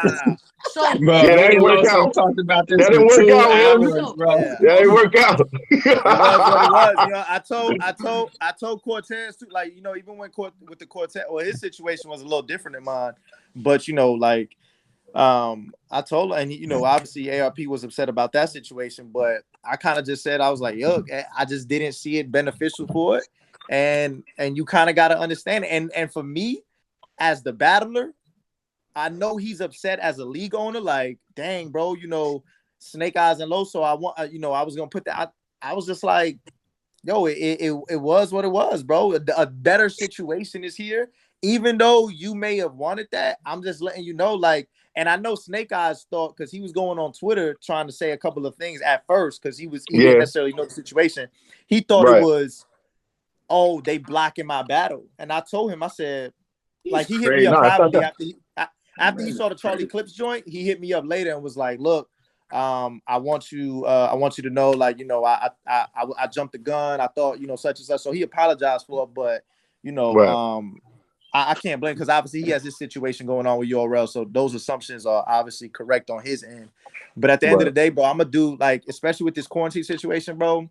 Like, I was supposed to battle Twerk about 3 times already on the URL quarantine, and it just, we ain't come to an agreement yet. You know what I'm saying? So right. So, okay. Also, you say, when you get a battle somewhere else, like a lot of the stuff you hear a lot is like they don't want you to do a URL battle somewhere else. Yeah. Right? Yeah. Which makes sense, right? As a league owner, you're like, yo, you protecting the merchandise. Now, from any battle league, no matter who it was, have you ever been in a situation where they're like, yo, if you do this battle, you're cut off completely, like you won't get a battle here? Nah, I've never been in that situation. The only situation where it might have been close was the Math Hoffa joint. You know what I'm saying? When I was off of Math Hoffa on RBE, I was already in conversations with URL after I just did the Gnome joint. And so after the Gnome joint, they hit me up for Chef Trez, and they were just like, look, if you take the Math Hoffa battle, we can't give you the Chef Trez battle. And because I kind of just seen like, yo, man, this was a better situation. Chef Trez is a better look, basically. Nah, because Math was crazy at that time. But the situation, and I ain't gonna front though, because you got to think about it. I was a replacement for Mav. You know what I'm saying? Cold Because world. originally it was Geechee Gotti. You know what I'm saying? So when they offered Geechee Gotti and Geechee Gotti didn't do the battle, for me, I was looked as a replacement, and it was looked at as a favor because it was the Murder Mook card, right? So it was like, yo, you get to be on this card. Now, granted, don't get me wrong, I was hyped to even be considered for that card because it was the return to Mook. But the money wasn't better than what I was getting on URL for the Chef Trez joint. Yeah, so I was like, yo, I'm gonna just do the Trez, and I'll spin the block versus Mav later. So like to me the extreme leverage that URL has is like the manipulation. I don't want to say manipulation because it seems like negative or whatever, but even if you're not in contract, because everybody says if it's not on URL it don't count, you almost don't want to try to leave or go out because you're afraid that they're not going to give me this battle. They're not going to give me this. I'm not going to look good in their eyes. They control everything. So it don't even got to be on paper, but there's like a manipulation about it that says, it's leverage. Okay, cool. But you know what's always been my big issue with that? If you look at who's on the URL roster as far as like their top gunners, every single one of them has been on another stage. Oh yeah. So like, it's not an issue for Hitman. If it's not an issue for K-Shine, if it's not an issue for DNA, it's not why does it become an issue for everybody else? And I feel like the reason is that's know whenever they become bigger. I mean, they're bigger than, you know what I mean? Like the leverage is Hitman Holla, you know, like he's going to battle wherever he wants, whenever he wants. You know what I mean? It's not URL anymore. So whenever you have guys coming up under your farm league system, not to say that they're farm league battlers or whatever, if I can inundate you with the mindset that this is the only place that matters, then it's going to be a lot harder, you know, or a lot easier for me to keep you here. Yeah. You know, but like with my situation, when you're offering me a contract and you're saying you can't battle on King of the Dot anymore, right? You're telling me to turn my back on 75% of my fans and consumers that I built up over 3 or 4 years. And if you're not offering me the money that those people buy merch off, if you're not offering me, you know, the bags and stuff off the jump, then it doesn't make sense for me to just say, hey, guys, thanks for supporting me for 4 years, but I can't battle over there anymore while I go try to start my career on the place that matters. You know what I'm saying? It just doesn't make sense, you know? So, like, that's what, to me, is just kind of like that mindset, because to me, URL needs RBE. They need King of the Dot. As much as they would like to put their foot on the neck and just, you know, create this monopoly, like, I think that they need that competition. Yeah. But man, I think as battlers, we need it the most. We need it the most. Because should any one league become the league, all that money that y'all was getting before, forget about it. You know what I'm saying? Like, it's just us. The battlers, though, like what you were naming, those dudes, because you got to think about URLs looking at them like, we don't want y'all to go over to KOTD and RB and give them you know, a great battle and give them viewers over there. But if y'all decide to do it, we can't stop booking them because we need them. For instance, right? Geechee leaves over to KOTD and RBE. Or I don't know if he does RBE, but he definitely does. No, he doesn't. He hasn't done RBE yet. He does KOTD about 2 or 3 times in the middle of one of the hottest streaks we ever seen. Right? What do you think URL's gonna do? URL ain't gonna say, "I get you." We done. But no, he's at such a demand. Even in that, when I talk about the manipulation, Geechee had to disguise it as I'm doing J Pro a favor. You know what I mean? Like, he shouldn't even have to say I'm doing J Pro a favor. He should be able to say I'm going over there because that's the West. That's King of the Dot. I'm battling over there. But there's already this, like, I have to have an excuse to leave you so that there's not any bad blood. You know what I mean? Yeah. I'm just saying them booking him again and giving him main events shows, yo, Geechee's in a place where it's like, yo, you can't do nothing without me. I'm the man right now, and if I want to go, if I'm gonna do this battle, you're not cutting me off. Where that's not the same case for like somebody like Swamp, right? Like if Swamp left the KOTD or RBE, it's gonna be cold turkey for him after a while. However, but to quote Vada, shout out to Vada, and Showtime SP, if you cooking, they booking. Yeah, that's facts. Bill Collector was struggling trying to get battles on URL. He battles Hitman on RBE, and what happens? Booking. You cooking, they booking. You cooking, they booking. I'm always gonna be on the side. Like, no offense, if there's any league owners that's watching, I'm always gonna be on the side of the battle rappers because that's where I started. You dig what I'm saying? Might not be where I end up, but that's where I started. And I feel like the talent and the respect that I have for the artists, we gotta treat these guys right. We got to. Because a battle league wouldn't exist without battle rappers. Mm-hmm. If all the top tiers decided, all right, this is the standard, we can't go below it, don't even try to book us, that's what it would be. But here's the thing. I don't think the top of the top is having these issues. You understand?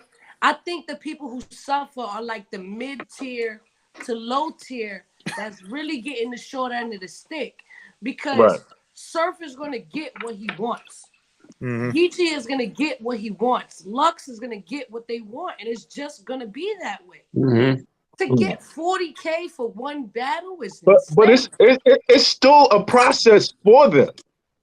Like, okay, let me put this out there. I think we talked about this last night with ARP. He's negotiating me and Surf.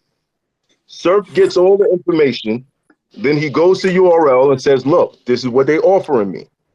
Boom, 3 battle deal. But this is a 3 battle deal apparently he didn't get before he did that. You dig what I'm saying? I think we just need to understand our value, and with what's going on right now, streaming is about to go crazy. Everybody's looking for content.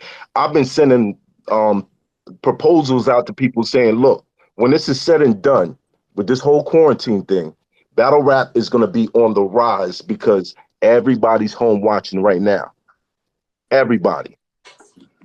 In the past 2 weeks, we probably gained more fans than the whole year. You dig what I'm saying? So that's what that is. A question I want to ask y'all, and I need, as good Christian brothers, I need y'all to just be 100% honest. Can I get that from y'all? Hold on, let me go get my bottle of Henny real quick. I already got my bottle, man. He really went. He bounced. He bounced. I'm fucking done right now. I'm gonna wait for A-Ward to ask this question because I know how his mind works. He really went to go get him. That's crazy. Your street hymns. Would you ever get in that? I mean, if it's offered, I guess the URL tournament. The gauntlet and all that for 15K. It would literally just be for the money. I've talked to Beasley, and I've talked to people over at like URL. They're like, you don't got nothing else to prove.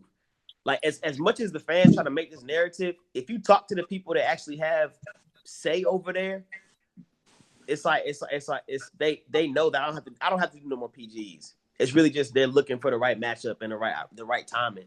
You know what I'm saying? Because like honestly, for me, I'm like, other than my first PG where I like slipped up in the second round, from then on, whether or not people feel like I won, whenever they upload a battle, it's getting views. You know what I'm saying? Right. Like, so like I'm like, if you're being watched, they know I have an audience.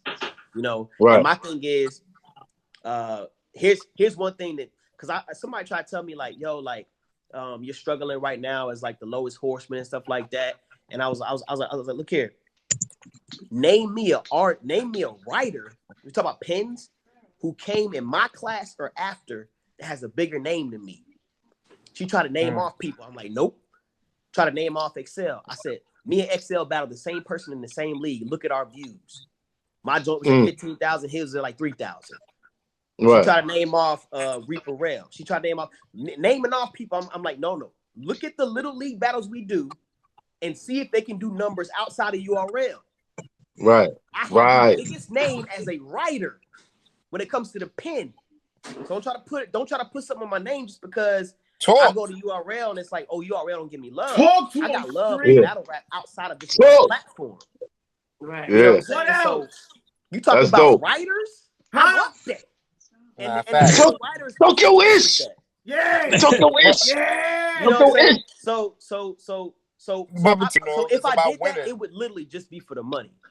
You know what I'm saying? And the competition. Because like there's nothing I really can gain name wise from doing something like that. But Hims, I'm gonna say stay away. I'm gonna say stay away from that because Hands is gonna win the whole thing. Now the question I wanted to ask y'all. I know what it's like to be in a battle rap group. Do y'all write together? Write together? Nah. Why? Wait. It's, Math, are you saying NYB did that? No, I'm saying we text about like I said in a Hollow battle, I was like text battles. So you used to get slayed, Slime. You told me Hollow Be Thy Name was a great line. Then you spit it versus Lux like it ain't mine. So it happens. Ooh, that's fire. It happens. Yo, man. Stop that. We don't, bro. Like we don't write together. Like we have 4 very different styles, you know. Like we spar. Like if it's a big battle, we'll get on the phone and I'll be like, "What you think of this round?" And like we'll give input, you know, and criticism and say, "No, I don't like the pacing there. I think that punchline, you might be able to do something different with it. I don't like that multi. It's too hard to rap with that. Like maybe use that and, you know, and come up with a different." Like there's criticism and like stuff like that, but like never have we been, yo, here's 4 bars, here's 8 bars, here's 12, you know, like, let me help you with your round. Like, you know, that's just not, it takes away from the integrity. Like there's too much pride in us as artists, you know, like to it's like using steroids, you know. Giving information is not the same as giving bars. So for example, like when I did my Sharon joint, like I only knew about Sharon what I seen in battle rap. And so I looked at his battle he did against Roan, and then I was like, oh snap, he sold energy. Right. And so I was like, bet if I can just have him at my front door as an energy salesman, I don't gotta leave my house. I can still be on quarantine level stuff when I'm shooting and stuff like that, respecting this stuff like that. I was like, bet I'll write that. And it was like all compiled that way. Everyone was like, yo, you know who he also sold like gas and like chimney stuff. I was like, oh, Sharon, you know where you got it from now. You know where you got it from now. He's like, yo, like, don't. No, that's my dog. Sharon sent me his round for Street Hymns 3 days before, and I was like, yo, yo. And like, I didn't say nothing to him. That's a lot of trust. Not a word. Not a word. Bro, that is a lot of trust. Yeah, and he was with me too. I remember Bad News walked up to me. Loso still hate me for this. Bad News walked up to me. He's like, hey, bro, you want to hear this round I got for Loso? Mind you, it's two months before the battle. I was like, yeah, go ahead. He said, which ride do you want to hear? I said, let me hear the second. He starts spitting it. And I'm like, bro, yo, said, this is real. Like, by the time he spit for a minute, I was like, this is really for Loso. And so Loso walks me, he's like, hey, bro, was it really that fire? I said, bro, that's going to be a tough round to win.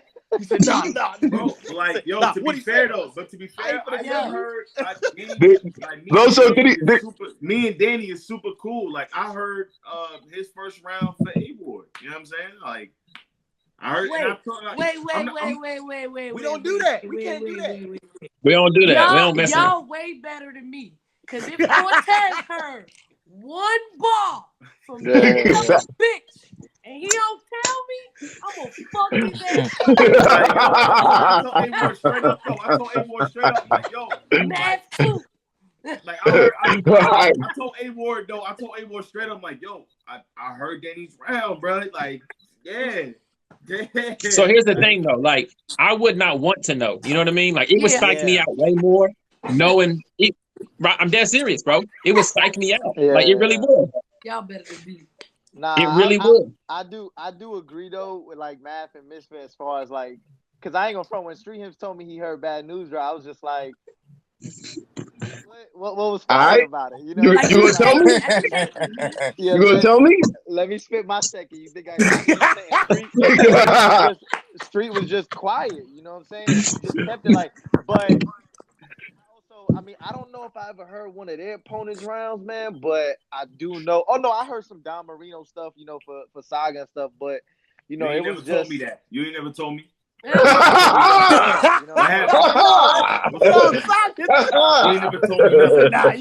Saga mad because he lost. Nah, I'm playing. He ain't lose. He ain't lose. I can't even lie like that. I can't even lie. Yo, but I gotta say, I love the camaraderie. When I first heard about the Horsemen, I was like, yo, that's kind of dope. It's kind of dope that they came together.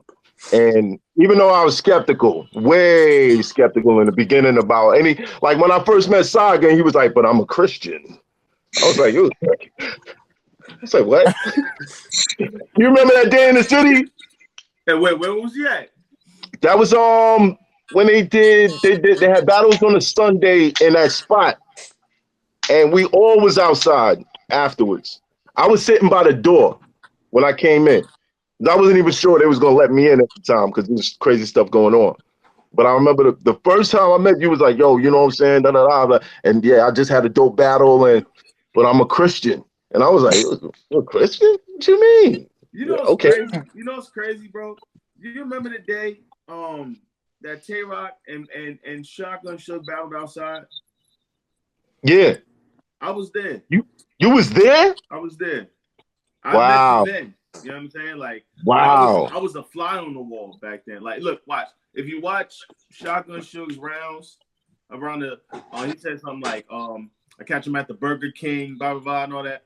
I'm standing. That's why he had the Crip slippers. I'm standing. He had the Crip slippers on. I'm standing right by Arsenal with a Super Mario shirt on, bro. Like, hilarious. I'm right there. Wow. Yo, Math, I do want to clarify something though. So when you had Mickey Facts on, right? Right. When you was talking about A Ward and the Four Horsemen, and then I think somebody said they added Oops, and you was like, but it's Four Horsemen. Like, why did they? Oops is yeah. How did that? You know what I mean? Like, how did it work? I do want to clarify with Oops being a part of us, like battle rap wise. That was actually my next question. Right. Yeah, it's about being bigger than the bars. You know what I mean?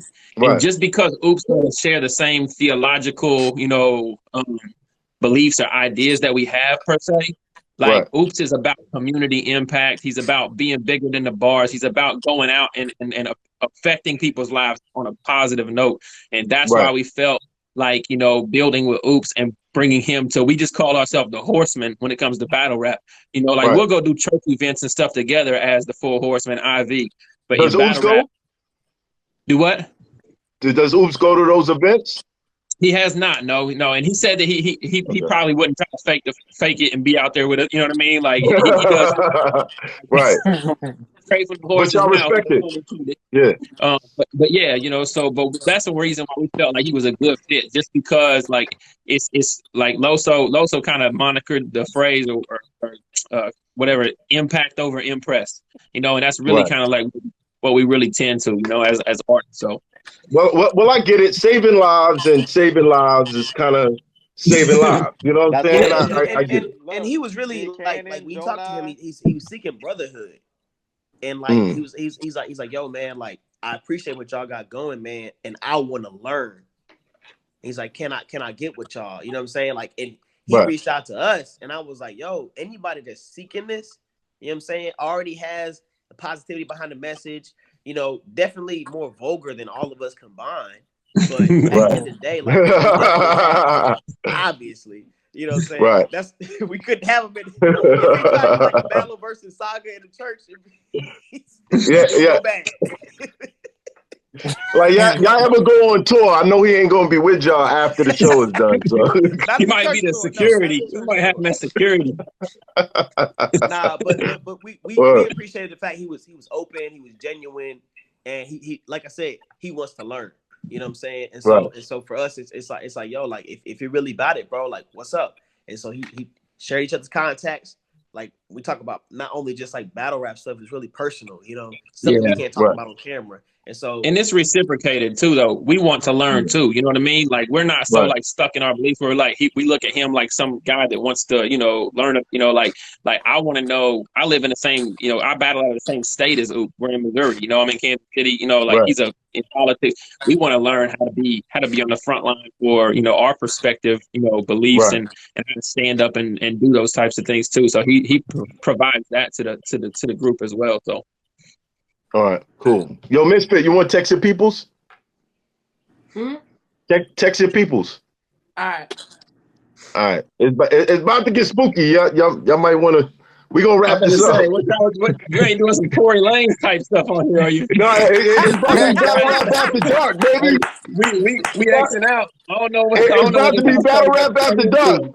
If any one of y'all want to stick around and just ghost watch, we have no problems. We will not judge you. Okay? Let me pray for this bill. Let me pray for this bill.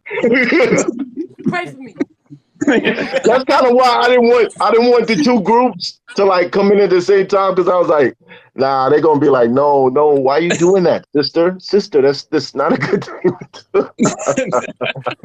No, thank you. Listen, hey, yo, at the end of the day, I love you guys, man. I love you guys. Math, bro. I know all of them. They all got different influence, bro. But NYB was my favorite battle rap group, bro. I'm just saying, bro. He not lying. He not lying, bro. Wait.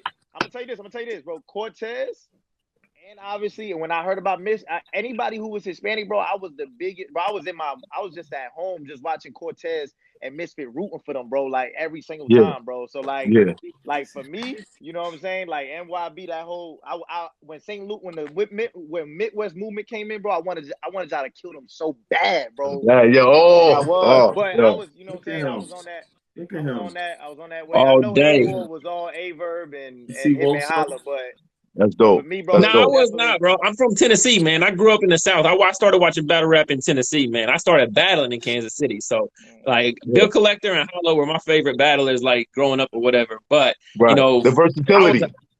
On the contrary, like, I used to walk around high school, you know, something click, clack, bow, turn his dome to a snake.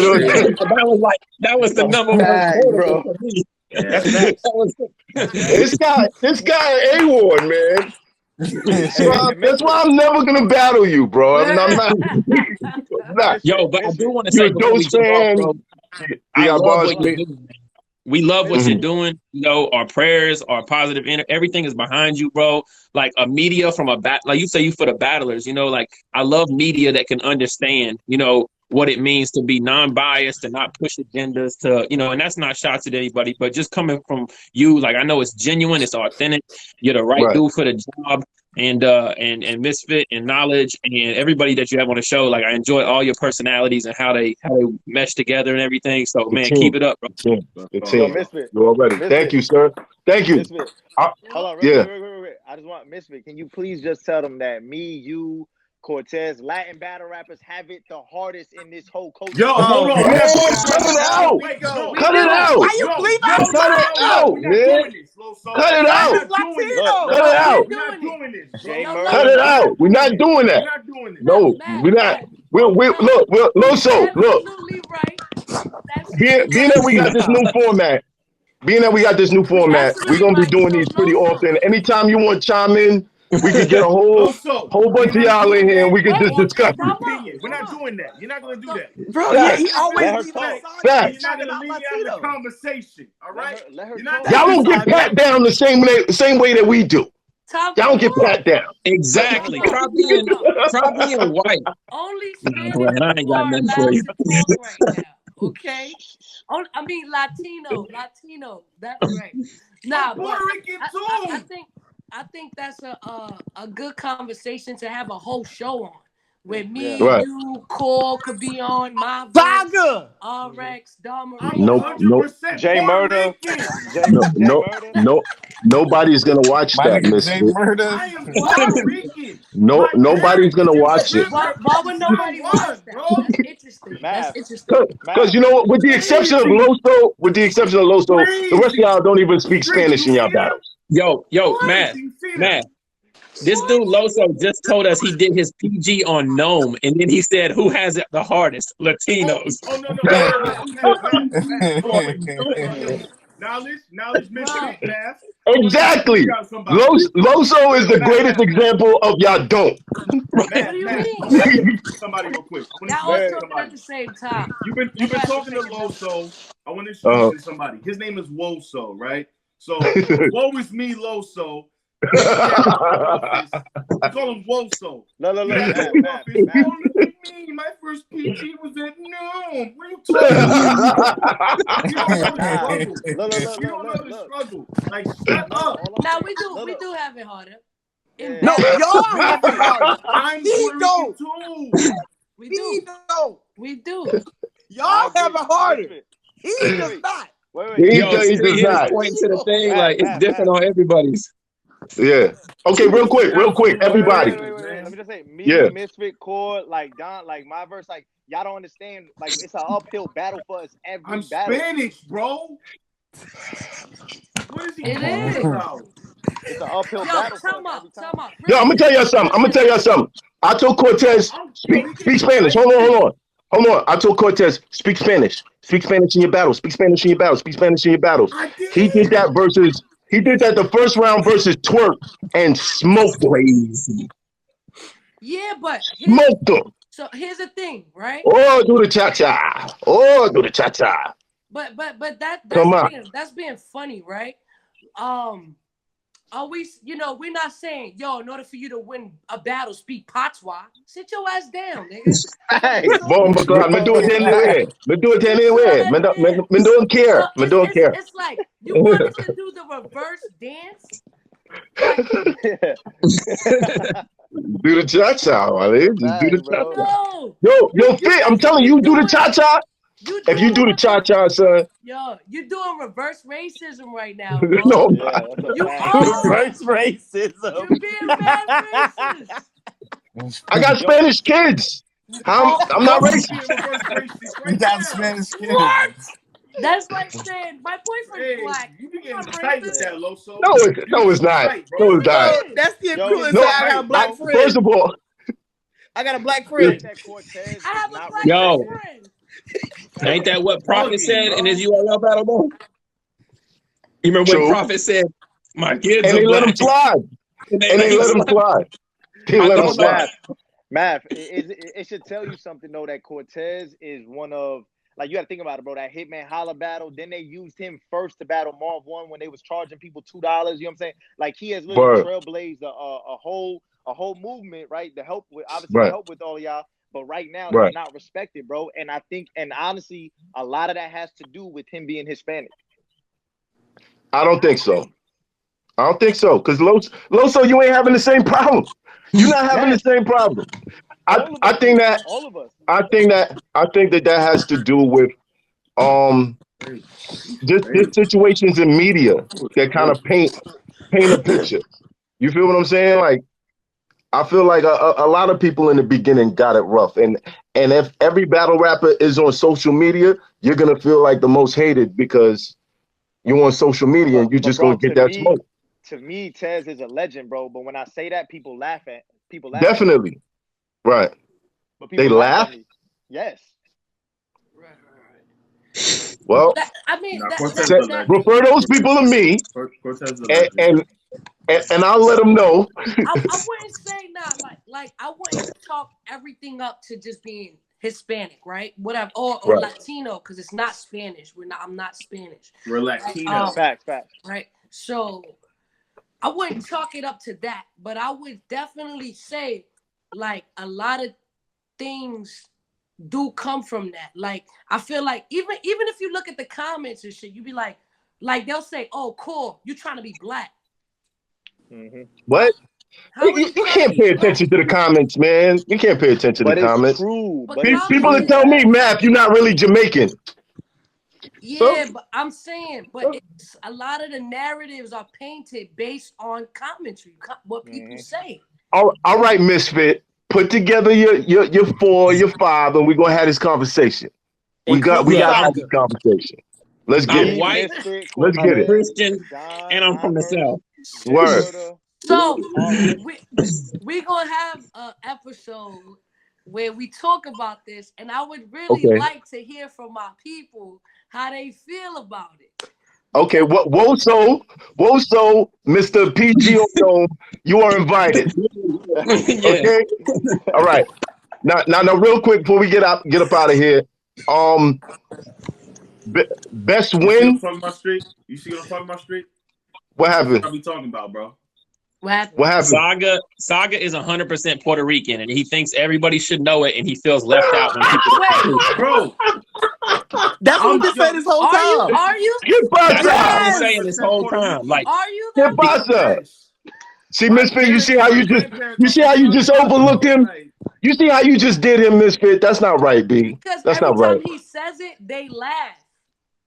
Because no, we've had this conversation so much, and every time it's brought up by Loso, he intentionally leaves me out of the Latin conversation. That's why this isn't the first time he's intentionally left me out of the conversation. What part of Puerto Rico are you from? I'm from Brooklyn, but my parents and my grandparents from San Juan. Oh, yo, you got the flag wrapped around your hand right now? Yeah, I had it right here. He got the. Yo, he's dead serious. He's dead serious. Dead serious. No, we didn't know. We didn't know until he took his hat off against Tink the Demon. When he took his hat off against Tink the Demon, he had the curls. He had the curls. He was like, "Whoa!" Now, like they. Yo, my name is Luis Daniel Lebron, bro. Like, I'm Spanish, bro. Like, Lebron. LeBron. That's it. LeBron. I'm Spanish. LeBron. He said time out. You learn something new every day. So if you're 100% Puerto Rican, you should be repping it with us. Fact. Talk. And if you're not, then you part of. He got the flag in his hand right now. But here's the you don't problem publicly with rep that. it. And feel me on this one, like. Right. Because I'm a little darker, right? My grandfather's darker than you. No, okay, I understand. My grandfather and my grandmother's darker than me. I'm not saying that. I'm talking about in this culture of battle rap, right? Like, Cortez gets hit with Mexican jokes all the time. He's Puerto Rican. He gets hit with Mexican jokes because skin color, right? Right. It's harder to convince people of what I am based off my skin color, and I don't feel like repeating it every single battle. I don't want to get it like tattooed on my forehead. Hey, I'm Puerto Rican. Like, I rap it in my natural life. Like, you know what I'm saying? Like, this is all right. what I... No. So for all the battle rappers watching, he got new angle. Say some Mexican jokes for Saga. Say some Mexican jokes for Saga, okay? I've mentioned it in battles before. I've spoke Spanish in a battle before. Not that I need to, but I have. So Saga, answer this. I'm part Dominican. Do you feel, right? Tú no tienes bars, I think. Have you ever thought to yourself, I'm not gonna say I'm Latino because I know the jokes that come with it? Right. I mean, yeah. No. Do you? Exactly. Ding. Really? There are jokes that come with it. That's the point. But do you hide it because you don't want people to make those jokes? But I've never hit it. Okay, there. Never hit it. I've never hit it. Never hit it. That's the same thing. That's the same thing. That's like saying I didn't lie. I just didn't tell the truth. Facts. Stop. It's the same. Okay, so I go to London, I get hit with black jokes. What you want? Do you? Yes. No. Yes. I went to Canada and Pat Stay had a whole I'm on my white boy shit round for my ass. So but that got nothing to do with black jokes. That's not a black joke. Yeah, it's not a black one. Loso, shut up. Yo, y'all just That's not a black joke, bro. Yeah, funny. They mad because I finally got somebody who understands. Hey, Los happy he finally got a cosign, bro. But here's the problem. Here's the problem though. Time out. I don't understand the concept of a Latin joke. What is so funny?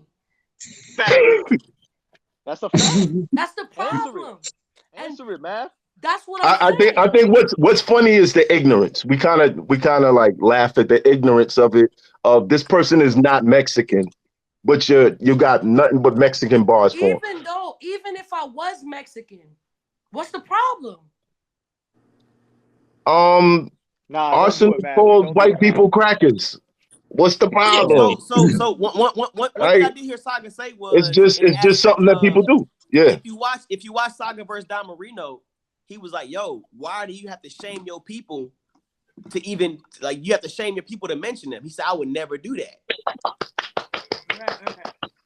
I kind of did. And so Saga's like, I'm not gonna shame my culture for the sake of a bar.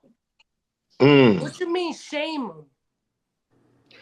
How'd you put it, Saga? Don Marino's, he has a lot of punches that are based on like stereotypes. Don Marino about a lot of them. Tortillas, wear sombrero on stage to misappropriate his people for the sake of a generalized idea of what Mexican people are. I'm not gonna. That's not what he's doing. Right. I'm not gonna do that. I'm not gonna do that for a culture that doesn't that's too immature to appreciate.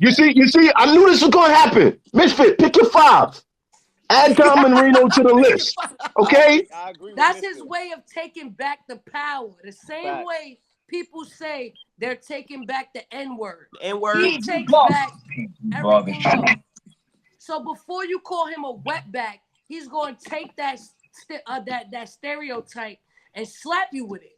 And I don't think there's nothing wrong with that. Which is the same reason I tell Cortez to speak more Spanish in his battles. I mean, he doesn't speak Spanish in real life. So him doing that will be dumb. He don't know Spanish. Yeah. But Cortez, he be doing the salsa. He be doing but you do the salsa. bro. The salsa. Oh, do the salsa. He be that shit. Yo, I can't do it. I can't do it. Y'all do it. Y'all get a crowd reaction. I can't do it. So come on now. It's fair. It's fair all around the board. Everybody who battles me got a salsa bar, boy. That's facts. You should have some too. A salsa bar and a Cortez bar. That's salsa, a big Cortez, fact. Mexican, tacos. I think what they're getting at, it is what it is. So Saga, I think what they're getting at is like, you never met somebody from New York or Texas that doesn't introduce themselves and say, I'm from New York or I'm from Texas, right? There's like a pride that comes from being where you're from, you know? So like, I think what they're getting at is like, if nobody knows that you're from Puerto Rico, it's like Puerto Ricans there's a pride. There's a, like, that's what I am. I'm proud to be that, you know what I mean? So I think that what they were saying is like, champion it a little bit more. You don't have to be a Puerto Rican battle, you know what I mean? Or anything like that. But if people see you championing that and carrying that banner, you know what I mean? I think everybody knows he's from Brooklyn. Okay, so here's my thing though. Like, I understand that. The idea of championing that, I totally understand that. But also, I'm from New York, and above anything else, I champion being from New York a little bit more because I wasn't born in Puerto Rico. Wait, above anything else? What about being made in God's image? So what I'm saying is, if people ask me, yo, what are you? If people ask me, what are you? I'm like, oh, I'm Puerto Rican, yeah. But like above anything else, I'm not thinking to do that. I'm like, I'm born in I'm from New York. What's up? What's happening? Like, what's up, man? Biggest win? The biggest win and worst loss. I'll go first. My worst loss was against Briggs. That was my only loss. My biggest win was against, man, I don't know if I say win, but I mean it was probably the B-Dot battle. That was probably like the biggest B-Dot. Yeah, it was the B-Dot battle. That was an awesome battle. I remember watching that at least 5-6 times around Christmas. Yeah, that was awesome. It was before both of us even touched URL. You know what I'm saying? So that was a good part about it. Like which kind of shows matchups? Right? Which kind of shows like certain matchups have star power. Period. Yep, that's a fact. Biggest loss for me, I feel like impact wise, my biggest loss was chess, right?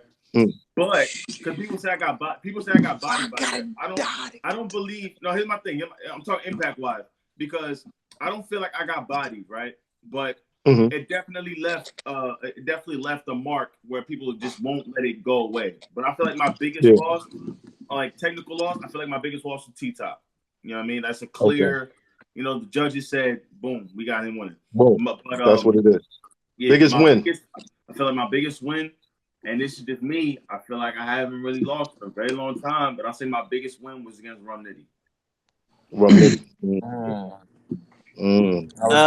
Kind of on the same vein. Proclaim wise, my biggest loss is probably against like Lou Castro, because that was like the first time my joint got introduced to the app and stuff like that. It's to the point where I'll look at comments. It's hard not to read comments. I know we say that, but I still read comments. Yeah. Like they're like, man, That's Springhead right. chokes too much. I'm like, Right. how do I choke too much? Like, when do y'all see me choke? I choked that one time, and like it's a narrative now. And I'm like, yeah, right. I still feel like it's arguable, but either way, like that's like the narrative. So I'm like, dang, it was an L. You know what I'm saying? Like right. that was an L because of me. I feel like my biggest win was against Farrah and Shuni with Loso, the 2-on-2. Yeah, that nice. Now, Edward, I'm guessing you going last. Angle was amazing. Because you don't feel like you ever lost. Facts. I lost my wallet once. I lost my keys once. Mr. Undefeated. That's funny. Hey, I will say, I've never seen people say you lost as much as with the Ilmac joint. Yeah.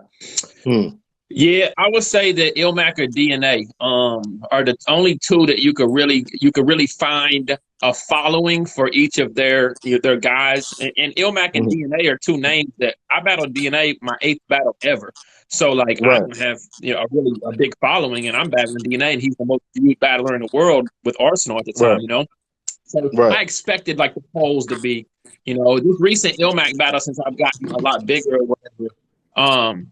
His following, the West Coast, the king of the dot. I mean, Ilmac is like he's one of their Lux and Mook kind of guys, on that side. So it's kind of difficult. So I would say those two battles are the two probably that people would point to and say, if I got like a clear L, that's what it is. I always tell people I learned the most from DNA. Like my 8th battle, I learned crowd control. I learned even your footwork on stage when there's bigger stages, how to move towards your opponent, how to, like all that stuff is key. I'm dead serious. Like to me, how you maneuver. And so that's all I always point to is I learned the most from that battle. And my biggest win, I mean, I guess people would say Geechee from an impact standpoint, just because people always talk about it. But I think beating Cortez, I think I beat Cortez clearly that night. So, and I think that was just, solid. I do. I think I beat Cortez clearly that night. It was a main event on King of the Dot, and I think that was like a big win. That was like, yo, he can be a main event. He could perform at a high level, and he could beat a legend. Right. Well, I was very impressed with you that night. I was like, wow, this kid is on another level. I feel like you lost, but you were great. You were great. Oh, I expect that. What was yours, man? Yeah, what's yours? Biggest loss, Calico. Biggest win, Luciano Crack. Thanks. I'm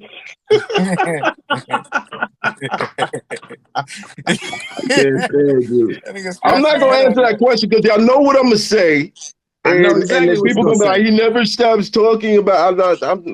Y'all know. But do you firmly believe that's your biggest win though? You firmly do? Like you believe that's like impact culture wise, league affiliation, all that considered?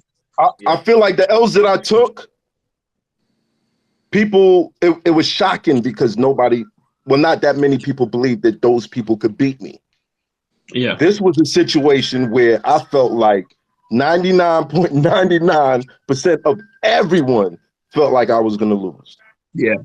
So it was a bigger win for me. You know what I mean? I feel like that. I must say, man, like your rounds for that battle were very beautifully crafted, man. Like it was. Thank you, sir. I appreciated. Like I think I was like first time. Like besides the ill will battle, like there was a different type of intent in that battle that I enjoyed. You know what I'm saying? It wasn't just bars. It was a certain level of there was a history to it. You know? Right. Now and that's why I feel like you versus DNA or you versus K-Shine is going to be one of the biggest moments in your career when it eventually happens. Yeah. Well, now I missed it. The Horsemen. Misfit. Huh? This is the first time I had a whole crew. Like, what's Misfit's best battle? Not very many people have a whole interview like this. People don't do this. Episode 44, 2 fours, like that's crazy. I think. What about Misfit? I need to hear the biggest win and loss. Misfit. Of course, my biggest win would be Farrah funeral. Farrah, yeah. Only Wait, was that your because, first like, milli? Huh? Was that your first milli? That was my first milli in such a short time. Hell yeah. I caught a mill in like 3 months. There you go. Bang. Which is Bang, different because it's from Queen of the Ring. It was Queen of the Ring.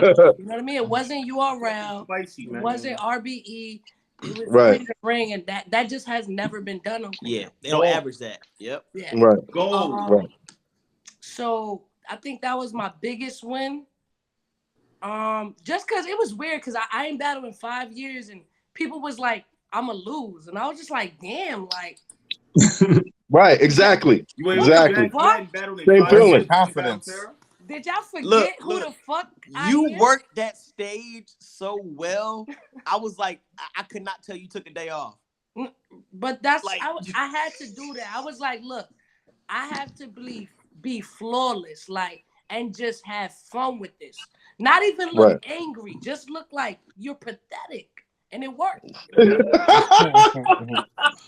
Yo, say pathetic one more time. Pathetic. I love it. Your biggest loss? I can't remember a loss you had though. I can't either. I can't remember. But we got something in common. On grind time, because I lost technically with the judges. I lost against QB. QB. Okay. And that was the first battle ever. That's the first time I ever touched the stage. Wow. But then it hit World Star and I won. So then I was like, all right, fuck it. Right. That's what up. Yes, yo, sir. Thank you guys. Yo. It's been great. Like I said, during this quarantine, this is the new format. So anytime y'all want to chime in, anytime something's going on in battle rap and y'all feel like I got something to say about this or I got some information that I need to share with the battle rap community, just hit me up, bro. We bring y'all on anytime, bro. You're all welcome. All welcome. That's love, man. That's love. Already. Salute, y'all. Salute. Take care. It's Hoffa. Trapper turn smack rapper. Only smack rapper that you know is smack rappers. Got bars I can hang with the backpackers. Trap star, I don't hang with the backpackers. I'm in the hood with the work you heard. Making fiends leave earth you heard. Got your baby mama thirst you heard. Feel the flow, nigga, throw it in reverse. This the wave you need to surf you heard. Yo Jim, I need a bomb I could drop on you niggas. Bad boy, I'm never gonna stop for you niggas. I don't give a fuck who you got as the illest. I solidify my spot with gorillas. Now I'm rock with you niggas.